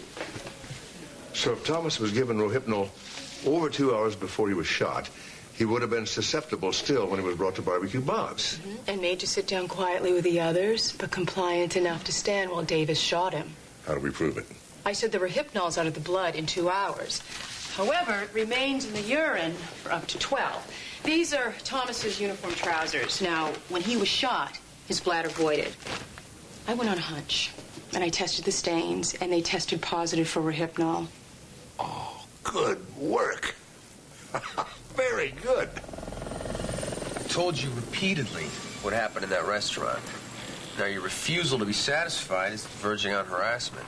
Captain Davis, you're in the military and are subject to as much harassment as we deem fit to dish out, especially during a murder investigation. Oh, so it's a murder now? Always has been. Oh, you made a nice try at covering it up, but it's not going to work. Traces of the drug you used to dope Thomas were found in his urine. And we think we know your motives. Oh, what would those be? Thomas was going to reveal your affair and ruin your chances of promotion. And I suppose Lieutenant Martinelli and Lieutenant Romansky just went along with me out of the goodness of their hearts. Thomas knew that Martinelli was gay, and the lieutenant got tired of having it held over his head. As for Lieutenant Romansky, we're still checking, but we have reason to believe that Thomas was instrumental in having her first husband sent overseas, where he died. So you think I impersonated Davis and then shot him in the head? Yes.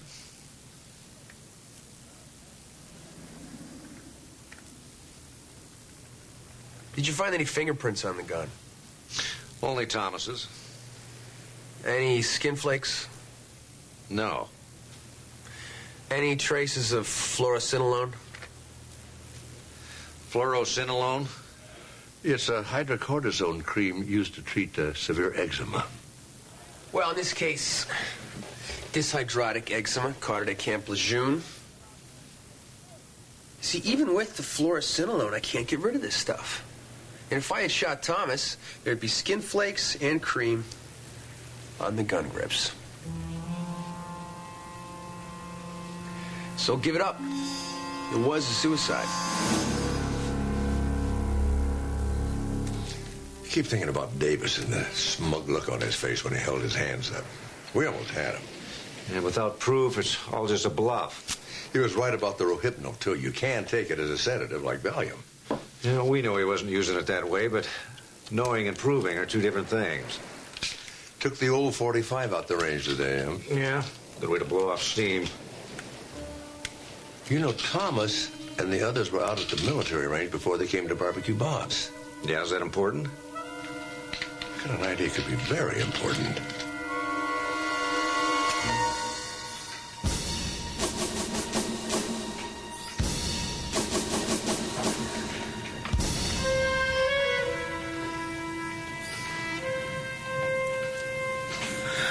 Gotta make some more accusations based on your unprovable theories.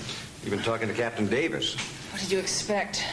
Well, we really expected we'd have to get one of you to break before we could prove you were involved in this conspiracy. But then it became unnecessary. What do you mean? Well, I had the dynamics of this situation a little bit wrong. Davis didn't shoot Thomas. You did. What do you expect me to do, break down and confess? You guys are ridiculous. Thomas's prints were on the outside of his gun. So? Well, somebody had to reload Thomas's gun when you left the firing range. And your fingerprints were all over the magazine and the bullets. I didn't want to have anything to do with it. Shut up. Robert and Davis planned it. Look, Davis knew he would lose the promotion if his affair came out. Why did you go along with it? He sent my husband to Bosnia, where he was killed. I mean, he told me about it when I broke up with him, and then he bragged about it. He only did it so he could have me. I hated him. Jean, shut your mouth. He's bluffing. Just keep your mouth shut. It's gonna be their word against ours. Smile. You're on candid camera. He's on the move. Let's go.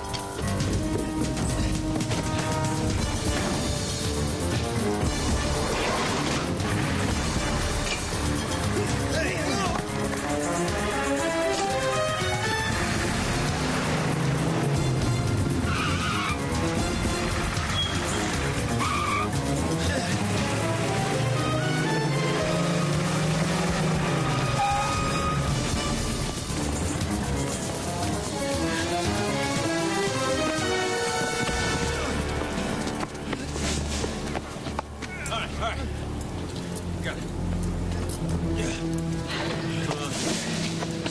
Nice job.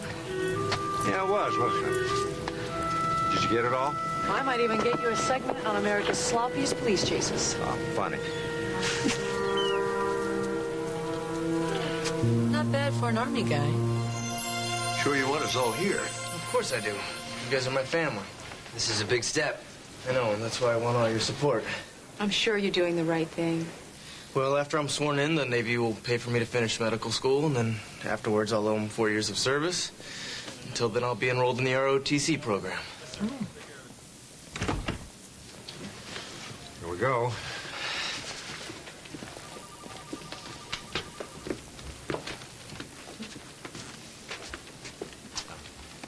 We'll be right in. You know, I did some checking. Both Davis and Romansky have solid alibis for the night Martinelli was shot at. They've all confessed to the murder. Why worry about who shot at Martinelli? Because this time their alibis are real. Hannah, an investigator that wasn't very good or didn't believe in himself might have to stoop to tricks like that to force a confession. But you shouldn't have to. You're too good, Hannah. Come on, they're waiting on us.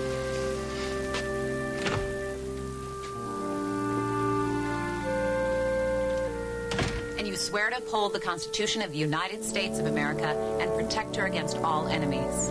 I do. Welcome to the Navy, Cadet.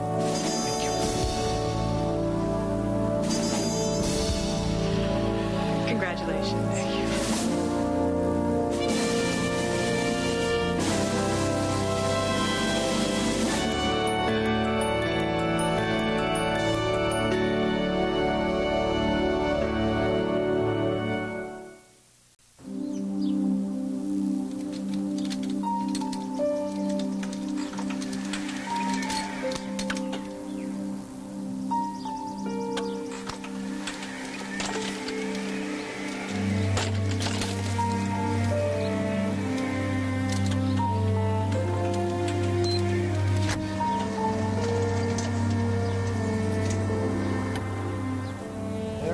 Evers, November 11th, 1918.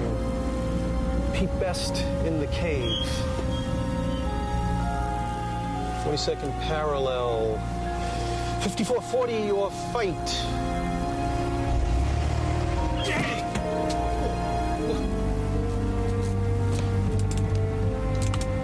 Greenwich Meridian.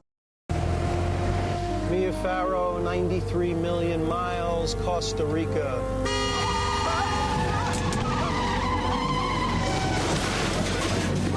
Look, it doesn't matter how fast I do my work. We still have X-rays to come back. Nothing's broken. Well, you can't know that. I know everything. That's where I know you from. No one knows everything. Nah, this is Saul Singer from Through the Roof, the game show. Oh, I've been meaning to catch that show. For $500,000, Doc, how soon can I get out of here?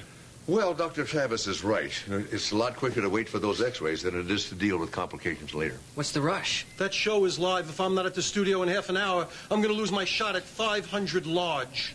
You mean they won't give you another chance? There are no second chances on Through the Roof. You know, Jesse, you're the attending physician, but I have an idea. And now, America's #1 game show, Through the Roof!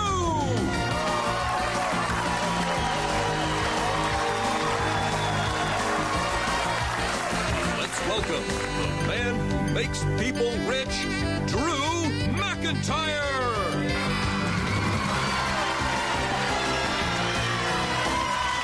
How high can you go? That's right, folks. This is the game show where you can go all the way. Through the roof! I really appreciate this, Doc. You're welcome, but just remember, if any fractures show up in that X-ray, you're going back with me. They're not getting rid of Saul Singer that easy.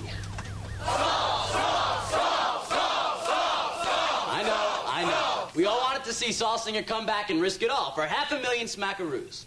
But my friends, Saul never came to the studio. I guess he just couldn't face you and say, enough is enough. The man decided to keep his money, and that's okay. We got 2 great new contestants. Let's see how they can do.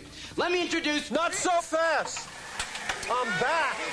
And I'm a player.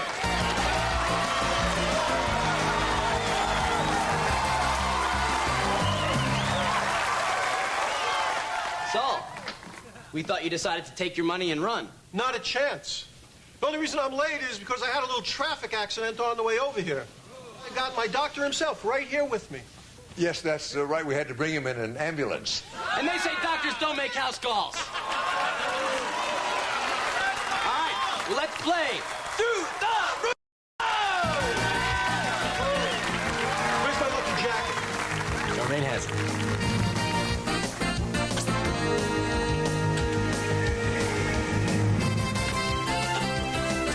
Drew, Saul will be challenged by Krista Fallow from Sault Ste. Marie, Michigan. Krista, welcome to the show. Let's get We can watch from in here. We got some really Saul said to do the show live. Well, you know the old saying, you gotta have a gimmick. Well, that's not such an old saying, really. It's from a show called Gypsy. You know, I saw that show 3 times. Once with Ethel Merman, once with Angela Lansbury, and once with Tyne Daly. Not bad. Oh, it was a great show. No, I mean, if it was a question, you would have all the answers. Oh. Start the clock. The subject is pseudonyms. Mark Twain was Samuel Clemens. the mystery writer, Ross MacDonald. Well, that's a tough one. Kenneth Millar. Kenneth Millar. The novelist, George Eliot. That's Mary Ann Evers, I think.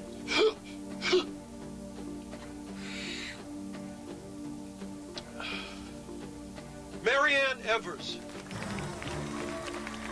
And Saul uses that asthma inhaler all the time? Only when he's nervous. But he's killing us. Winning too much money? Our statisticians assured us that no one would make it past the 4th round. And he's way past? Way, way past. Who was the original drummer for the Beatles? Well, everybody knows that. Pete Best. Pete Best. You know, you really should try out for the show. Oh, who wants to see a know-it-all doctor? I think you'd be very sympathetic. They don't know it. There's just 35 seconds left on the clock. Contestants, we're back. The subject is the Great War. Who was assassinated in what city to provoke the First World War?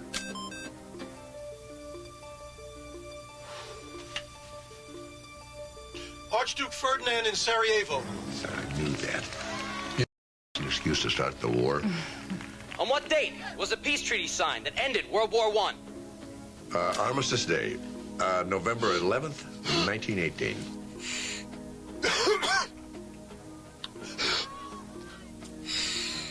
You know, he's using that thing way too much.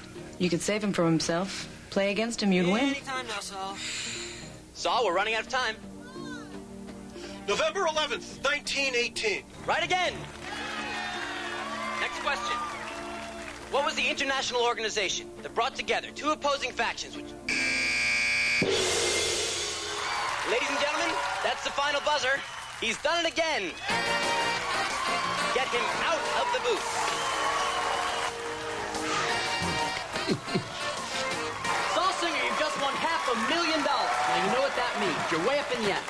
From here on out, each round is worth $100,000. Let's play, Drew. Whoa! Hold those runaway horses there, Saul. Let's think about this for a minute. Are you really going to put half on the line? You don't get off that easy. Saul, I produced this game. I host this game because I like making people rich. Now, you're rich. All you've got to do is walk away. If only I could walk away, Drew. Roll away, then. I'm not done with you yet.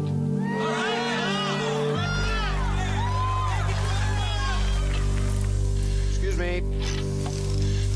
Stop. Hello? Excuse me.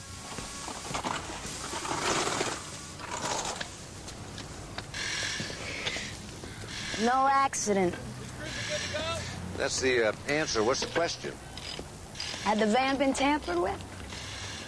That was the question you were going to ask. You always answer before you hear the question? You're a detective. Detectives are predictable. Now you're going to tell me what I'm thinking. I'm a regular Saul Singer.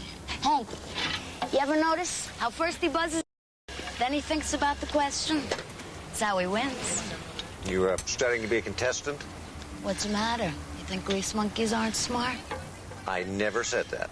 And don't tell me that's what I was thinking. On top of which, it does not take a genius to compete. I mean, all they do is test you for how many useless pieces of trivia you got stuck in your head. I agree with you. Now, can we talk about Saul Singer's breaks and not his performance? Okay. All right. The way the modification works is this. The hand control is wired to the accelerator and the brakes. This is done for paraplegics, amputees, MS victims. Got it. Only in this case, the center rod was loosened.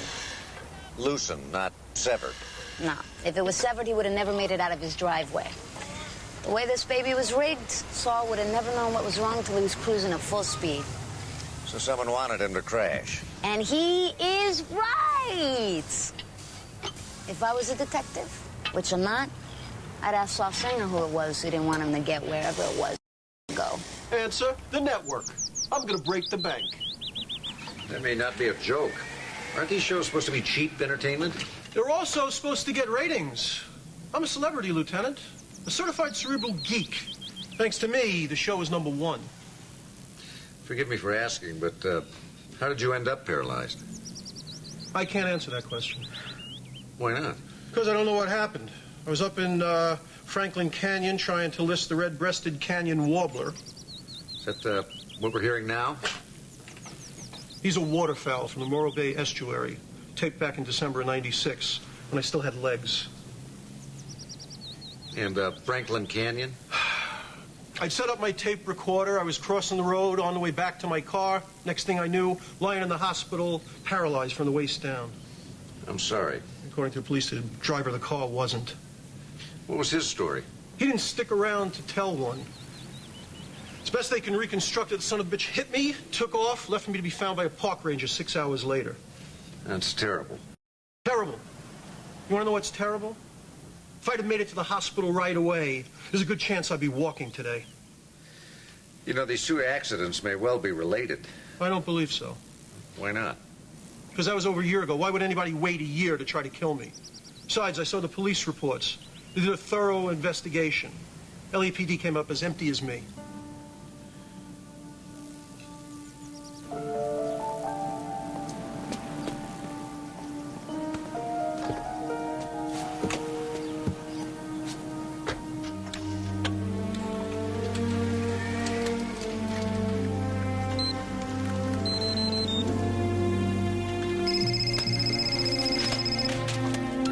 Winner. It's your favorite contestant. Jesus, are you out of your mind? You know better than to be calling me on my cell. Playing a dangerous enough game as this is. Do you want to end up in jail? Oh, it's not my jail time you should be worried about. The police were here, telling me what happened to my van. When is enough with you? When I say so. All right, you know what, Saul? Just give me a number. How much more do you have to win? You know, Bubala, I had a number, a nice little figure in my head. But after that little accident you caused yesterday, it's double. Oh, yeah? Well, maybe I'll stop feeding you the answers before each show. Let the television audience see what a genius you really are. Yeah, and maybe I'll tell that same audience just how it is I've been winning and why.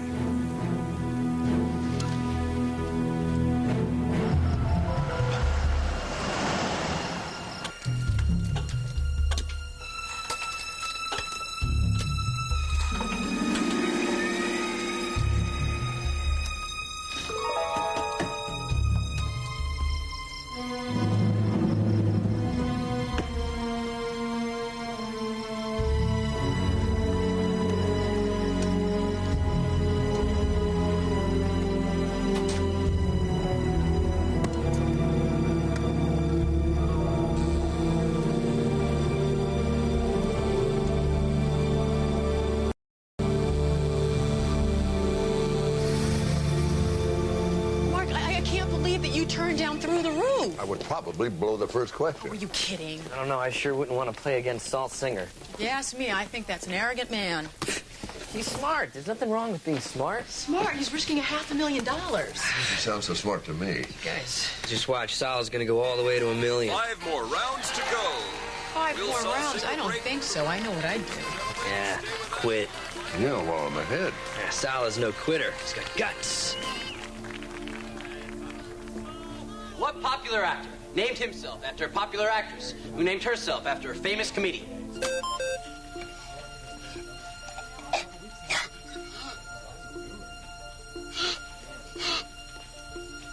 I'll repeat the question. What popular actor named himself after a popular actress who named herself after a famous comedian? Saul, your time is running out. We'll be right back after this message. Get him out of there! Get him out of there! Get him out! Get him out! Hurry up, go, hurry, go! I'm gonna speak. Hurry!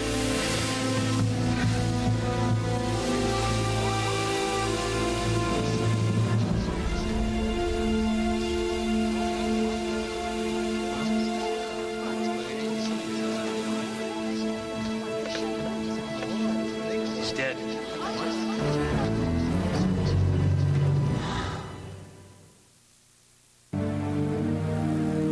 Death was due to acute respiratory failure, apparently brought on by his asthmatic condition. No foreign substances in the body. Not even metaproterenol. That's the main ingredient in his asthma medicine. Not only was it absent from his blood work, it wasn't even in his bronchial secretions. I have to deduce that the inhaler was empty. You think maybe it was tampered with? No, there was no obvious tampering. It was empty. I'd have to say that Saul Singer died of natural causes. 2 days after his car was sabotaged? Well, coincidences do happen, Mark. Well, I tell you, this guy had a lot of books about birds, huh? Tapes, too. He played them instead of music. Amazing. Actually, I thought it was pretty weird. Look at these. This guy was crazy about birds. You know, it's funny, for a guy who knew something about everything, he doesn't have any history books. He doesn't have any encyclopedias. Yeah, not even a dictionary. That guy was a real genius. Yeah, maybe just boned up by using the internet. I don't know. I think he had one of those photographic memories. Then why would he need an electronic organizer? Yeah, the first two numbers don't have any names associated with them. Uh-huh. Probably to hide who they are from prying eyes. I don't think that he needed the names. I think he saw the numbers and he knew. Why don't we find out who these numbers belong to the old-fashioned way?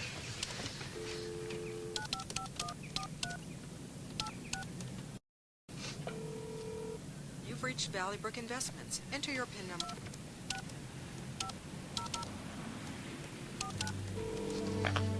You're a winner. You've reached the personal cell phone of Drew McIntyre. Leave the right message, and I shall personally call you back. Dr. Sloan, so nice to see you again. What changed your mind about being on our show? All my colleagues insisting what good publicity it'd be for the hospital. Well, you'll have to thank them from me. You're going to make a terrific contestant. Thank you. Drew, you remember Dr. Sloan, don't you? Oh, right. Saul Singer's physician. God, what a tragedy. You know, the autopsy was performed at Community General, where I practice. Oh, so what really happened? Was it the inhaler? What makes you say that? Oh, I'd read somewhere that it's quite dangerous to use them too often. Yeah, that's true, but Saul's inhaler was empty. Well, that's because he kept taking hits off it. What? Yeah, that or somebody tampered with it. Well, that's not possible. Well, all you'd have to do is keep pumping until all the medication was gone. Well, sure, but to do that, someone would have needed access to the inhaler before the show, which... Didn't Saul carry his inhaler in his sports? To me, I saw some young lady give it to him on the air. Saul's lucky blue jacket. Which we kept under 24-hour guard by a bonded security agent. Isn't that a little extreme? No, we're very security conscious here at Through the Roof. The network watches us like a hawk. We have to be like Caesar's wife. Above suspicion. That'd be a good question for... Oh, I can't suggest questions, can I? No, not if you're going to be a contestant. You're going to be a contestant? My idea. Dr. Sloan is just what we need. Well, in that case, it's nice to meet you, sir. Oh, it's not appropriate for the producer and the contestant to have any contact before the show. Oh, network rules, huh? Actually, federal law. I could go to jail. Oh. What, don't you do some kind of a pre-show interview? No. That's Savannah's department.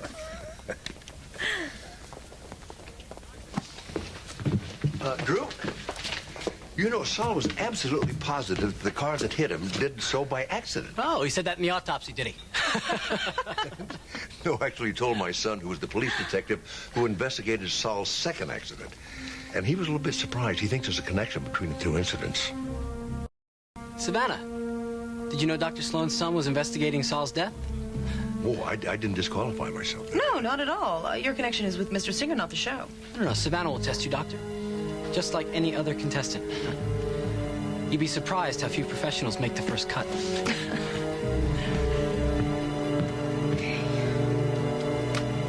Now, we're going to play a trial version of the game. You both know the rules, so get used to being in the booth. We want you to make a good impression. You have to wait for me to ask the question, Stewie, okay? Okay. All right. The purchase of what landmass was referred to as Seward's Folly? That's Alaska. Not bad. According to his manservant, how many Italian women did Don Giovanni seduce? 1,003. It's a chorus to a song. You're doing great, Dr. Sloan. Okay, which of the following is not a British pop band? Portishead, Radiohead, Propellerheads, Webhead. About time you stop asking old guy questions. And the answer is? Propellerheads. No, I'm sorry. Dr. Sloan, you have a chance to answer this question. Webhead? How did you know that? Lucky guess.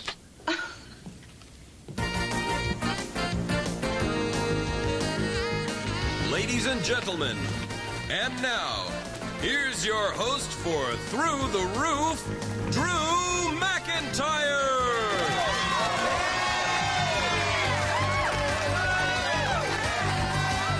Our next contestant on Through the Roof will be Dr. Mark Sloan of Community General Hospital.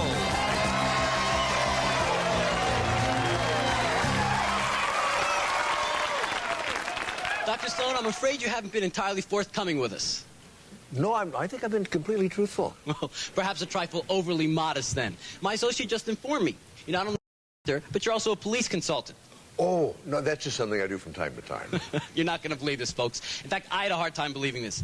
This man has solved over now what is it? 150 murders. Wow! Thank you.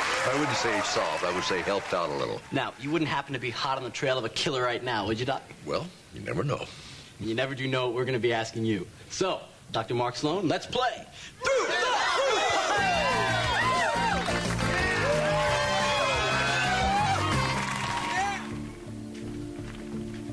The subject is musical comedies. What real-life incident inspired the musical Bye Bye Birdie? Elvis Presley being inducted into the U.S. Army. I always liked that show. Let's see if you like this one. What's the night rental on the Biltmore Garage? $1,000. Or, like they said in Guys and Dolls, $1,000. Right you are. Okay, folks. Now, our contestants don't know this, but they're tied. And time is running out. This could be the $50,000 question. Contestants, we're back. What was the phone number of Judy Holliday's love interest in Bells Are Ringing?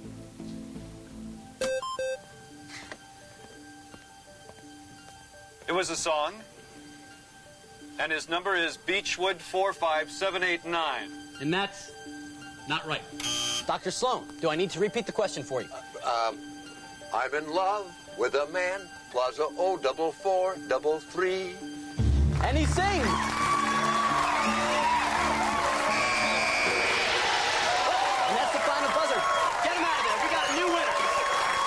Tune in next time to see whether Dr. Sloan busts through the roof! Standing way above the credits roll. If you'd like to play Through the Roof or be a member of our studio, call 1-800-555-7666. Can they hear what we're saying? No, our mics are on. Oh, good. There's something I've been meaning to ask you. Can you tell me how Saul Singer got a hold of your cell phone number? Son of a gun. You know, he must have got it from one of those damn services. I've had the mobile number changed 3 times since the show became a hit. Oh, I see. Would he be disqualified if he called you? Definitely. Then how do you explain the 3-minute phone call the phone company recorded from Saul's house to your cell phone the day before he died? I can't. After Saul's first accident, $5,000 was deposited in his investment account every month. So? It stopped right after he started winning money on this show. Dr. Sloan, I'm beginning to wonder if you didn't become a contestant on the show under false pretenses. Time's up. We'll play again tomorrow. And if your son has any more inquiries, he can call my attorney.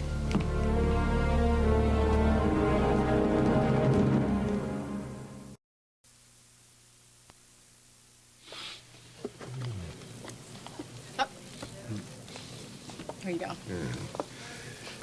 Did I look as nervous as I felt up there? Oh, Mark, you were fantastic. I tell you one thing, I know White Saul was mopping his brow. It's hot in that booth. Well, don't they have any type of ventilation? Well, yeah, they do, but they turn it on and off all through the show. There's still one thing that I don't understand. How did Drew know that Saul would have an attack? That's because you don't watch the show, Steve. For a guy who knew all the answers, Saul was pretty nervous. It was part of his charm. You know, stress can be a real trigger for asthma. You know, I have a question. If Saul's inhaler was in his jacket pocket, and his jacket was under such tight security, how did Drew empty the medication? If I knew the answer to that one, I would stop playing this dumb game and get on with my life. And win fewer dollars. I hate to make things more difficult than they already are, but I did talk to the detectives that did the investigation on that hit and run in Franklin Canyon. Yeah? Well, all the skid marks show indications of a drunk driver. Now, whoever paralyzed Saul may have been a criminal after the fact, but it was not an intentional act. Lieutenant Sloan, I'm Sarah Finch, the Biscuit lady. Birders of Southern California. Oh, right. Yes, thanks for coming in. Please, sit down. I take it you knew Saul Singer. Oh, every birder knew Saul. His field recordings are the single greatest collection of bird songs in the western United States. I was hoping you came across them in his closet. As a matter of fact, I did. That's a relief. You have to ask, how did you know he kept those tapes in his closet? Saul wasn't just my vice chair. He was my fiancé. Before the accident, that is. Only two things in the world mattered to Saul. Those field recordings and intimate matters.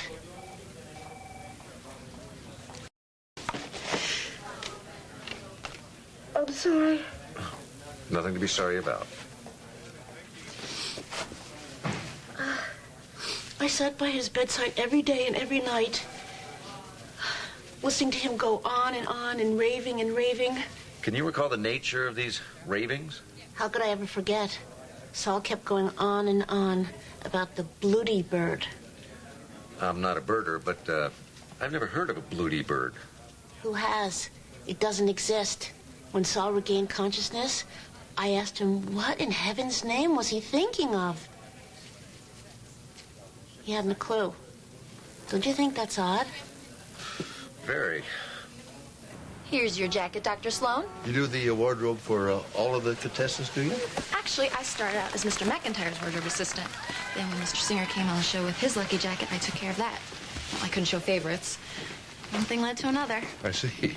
Drew, Mr. McIntyre, he has vision for the show. He wants it to be as classy as he is. You must have noticed that our people look better than they do in those other quiz programs. Yeah.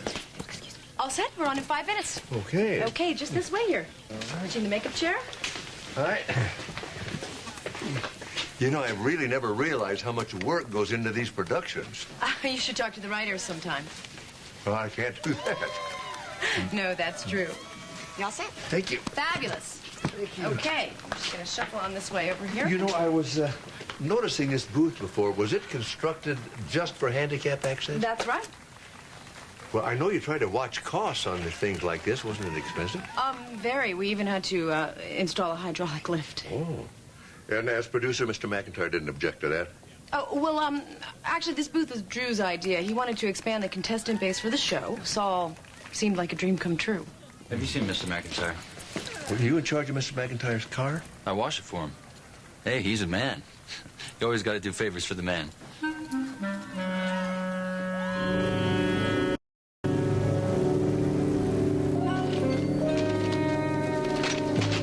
I had always believed in the competency of the Los Angeles Police Department. What's wrong? Those tapes are blank. 10 years' work erased. All of them? Every one. Then it wasn't an accident. I am so mad I could spit. Oh, believe me, I'm going to look into this. No, I'm not mad at you. I'm mad at Saul. He sent those northern birders, those snobby northern birders, a complete set of copies. Now I'm going to have to beg. Well, save your pride, Miss Finch. We're going to want to listen to those tapes ourselves. As a matter of fact, I've got a civilian volunteer.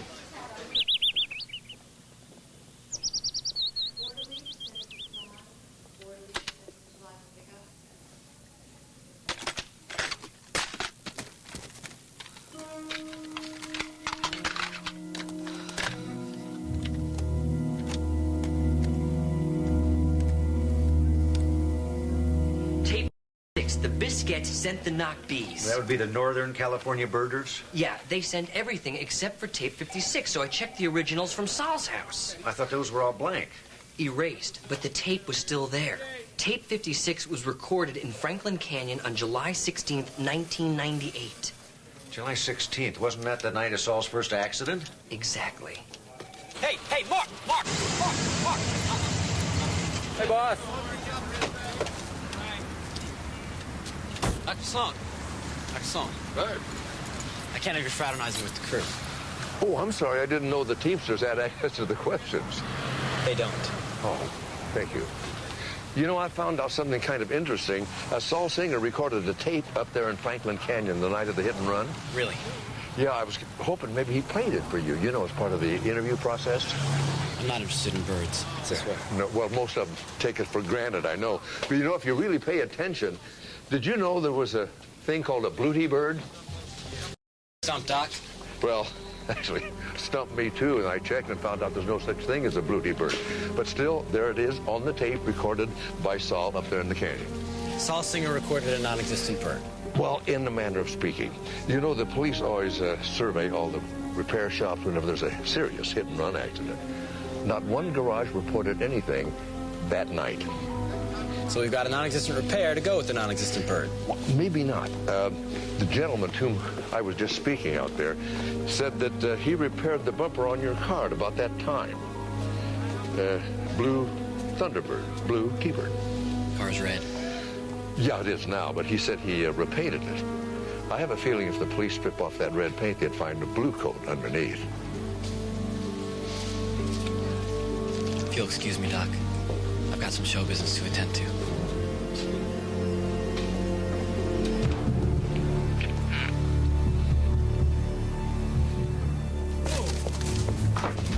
What kind of right are you?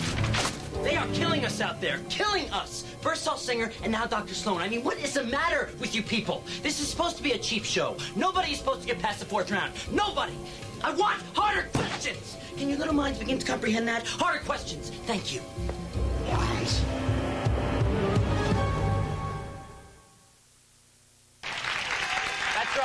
That's right. Okay.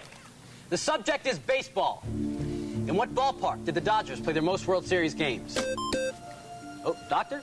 You may have met your match. Well, the Dodgers won more World Series in Los Angeles, but I'm betting that they played more games at Ebbets Field. And that's a bad bet. Doctor, do I need to repeat the question? No, it's a trick question. It was Yankee Stadium. The man knows everything. Well, not really everything. It's a question they ask on the scoreboard at Dodger Stadium all the time. Uh-huh. Well, take me out to the ball game, Doctor. All right. Let's see if you can get this one. Who was the only Major League player to wear the uniform of all 4 modern-day New York baseball teams? That's got to be Casey Stengel. See, he played for the Giants and the Dodgers, and he managed the Yankees and the Mets. Dr. Sloan, you're batting 1,000. Moving westward. In the famous Chicago Cub infield of Tinker to Evers to Chance, who played third base? That's another trick question. You don't want to answer? I can give it to your opponent. No, I said it was a trick question. I didn't say I couldn't answer it. All right. Okay. Joe Tinker was at shortstop. Johnny Evers was at second base. Frank Chance was on first base. Third base didn't figure into that the double play combination, see? But that player on third base was just as good as the rest of them. His name was Harry Steinfeld. Oh, Well, we just can't get you out, can we, Doctor? He's right, ladies and gentlemen. What? And he's done it again. I didn't think anyone could get that last question. But Dr. Sloan just keeps on coming. Doctor, our audience adores you. You should see yourself. Oh, I thought the show was live. Oh, it is, but we have to edit it for syndication. Oh, thank you. Did you take anything? Yes, sweetheart, please. Does that mean you have copies of everybody's performance? Yes, we do. What artist has won the most Grammy Awards? Nice question. You'd expect a pop singer, but it's not. The man with the most Grammys is Sir George Solti. Can you freeze that there? Sure. Now, can you bring up a picture of Saul from another program? Do you want the same kind of close-up? Yeah, if you can, and leave that one up there.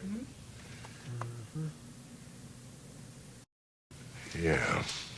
Now, what about that last question, the one just before he died?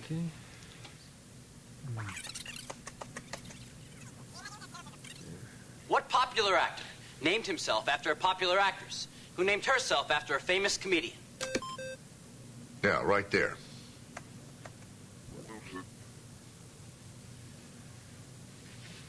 That's interesting. No kidding. You know, no one ever got that. Oh, well, you know, Michael Keaton named himself after Diane Keaton, who had named herself after Joseph Francis Buster Keaton. I was a big Buster Keaton fan.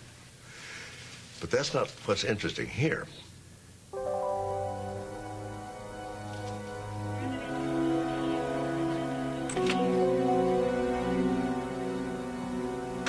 Man, do you still have the evidence bag with Saul Singer's clothes in it? Yeah, what's up? My dad said he always had a pocket handkerchief with him when he appeared in a program. Right, well, I checked all of his for foreign substances, but I didn't see any handkerchief. Well, maybe it got stuffed down inside the breast pocket. I don't think so. Why not? Because this breast pocket has been sewn shut. Doctor, you may be winning a lot of money, but I think you are great for the show. Well, thank you. If there is anything I could do for your wardrobe, not that you're not perfectly dressed. I mean, not that you don't class up the show. Actually, I didn't want to see about my wardrobe. I wanted to ask you about Saul Singer's lucky jacket. Oh. You know, I watched all the shows that Saul was on, and in all but the last one, he had a pocket handkerchief. Oh. But the one he was wearing the night he died, this pocket was sewn shut. Oh. It wasn't the same jacket, was it? I feel so guilty. About what? You're right, that wasn't Saul's lucky jacket. Somebody sneak past the guards and switch it? Oh, no. Is that what you think? Oh, no, not just... We had an accident.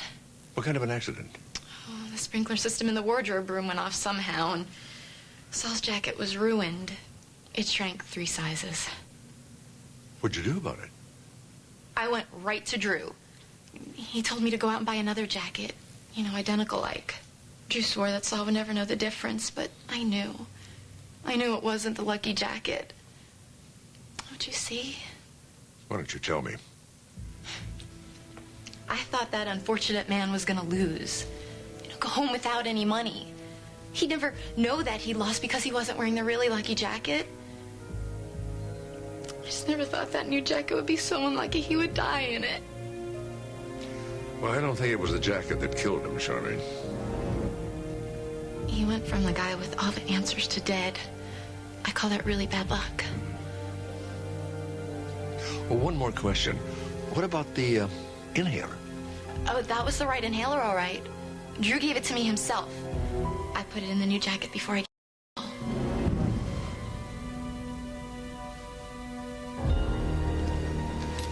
You wanted to see me? Need your wardrobe rearranged? You told him about the jacket, didn't you? Dr. Sloan? Oh, he told me. I was embarrassed at first, but, you know, I think it did me good to finally talk. Yeah? Well, you didn't do the show any good. Oh, no. Dr. Sloan said that jacket had nothing to do with Saul's death. He was only interested in the inhaler. Thank you, Charmaine. You can go now. That's a first. Yeah. I've got some very important business to attend to.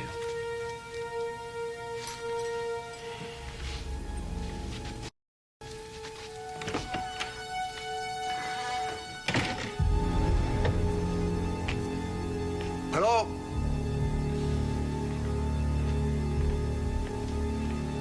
Hello? Anybody here? Over here, Dr. Sloan. Sorry to call you out on a Saturday. I just thought we better set some things straight. Oh, we really don't have that much to discuss, Drew. I was going to walk away after the next session anyway. You wanted to know how Saul got his answers? Why don't you take a look in Saul's special little booth? I had it brought back on stage just so I could demonstrate.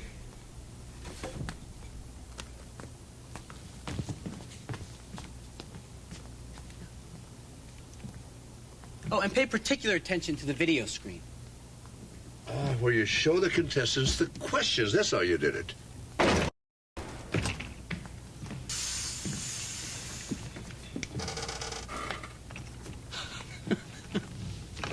You know, for a man who solved all those murders, you're way too trusting a soul. You can't get away with this, Drew. Oh, really? We're playing a new game, Doc. It's called You Bet Your Life. And the first question is, what is the drug that collapses the respiratory system, but that is metabolized by the body even after death? Any of the nerve gases used in chemical warfare? Sarin, for example. Yes, an excellent example. Now, imagine what would happen if just a teensy-weensy little bit of this drug were to, oh, I don't know, say, flow through your booth's ventilation system. You know, Drew, you have a very distinctive voice. I'll bet you when Saul Singer listened to his tape of Franklin Canyon, he heard more than birds. Probably heard the accident that crippled him, and probably heard you, too. Yeah? Then why didn't you just go to the cops? Oh, he didn't want the insurance company to pay. He wanted you to pay. He wasn't above blackmail, was he? What do you know? Right again. Were you drunk when you hit him? As a skunk on moonshine, Doc. You know, almost got away with it, too, if you hadn't come up with the idea of having the show pay for your blackmail. Yeah, call that a business deduction. Most people would call it murder. Yeah, well, too bad in this game you can't win. You're dead, Dr. Sloan. Now, how long before sarin takes effect? Not more than a few minutes. Right again. I guess you deserve the booby prize.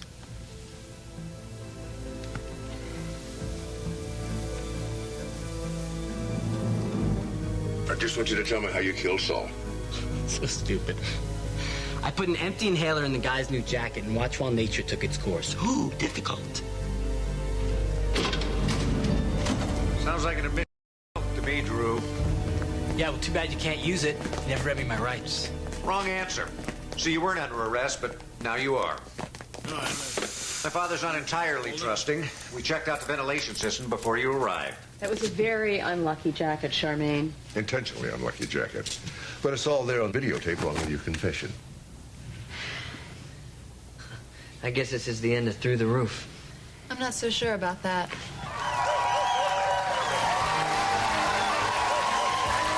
Ladies and gentlemen, would you welcome the new host of Through the Roof, Charmaine Dufour?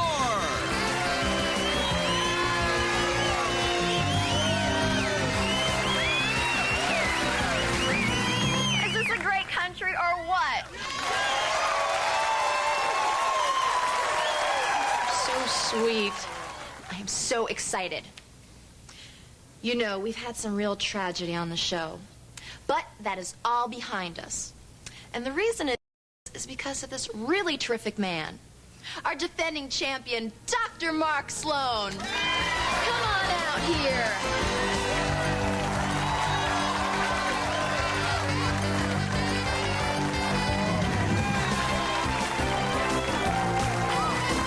So what's going to be, Doctor?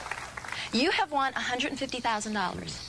Are you going to risk everything, or are you going to walk away? Well, I'm not the greedy type. So you're leaving us a winner. What are you going to do with all that money? Well, half of the money is going to go to the Community General Pediatric AIDS Unit. That's great. Wow, is that great. So tell us, what are you going to do with your share? New car? No. The other half is going to go into breast cancer research. That's the best answer I've ever heard. Isn't he the most darling thing you've ever laid eyes on?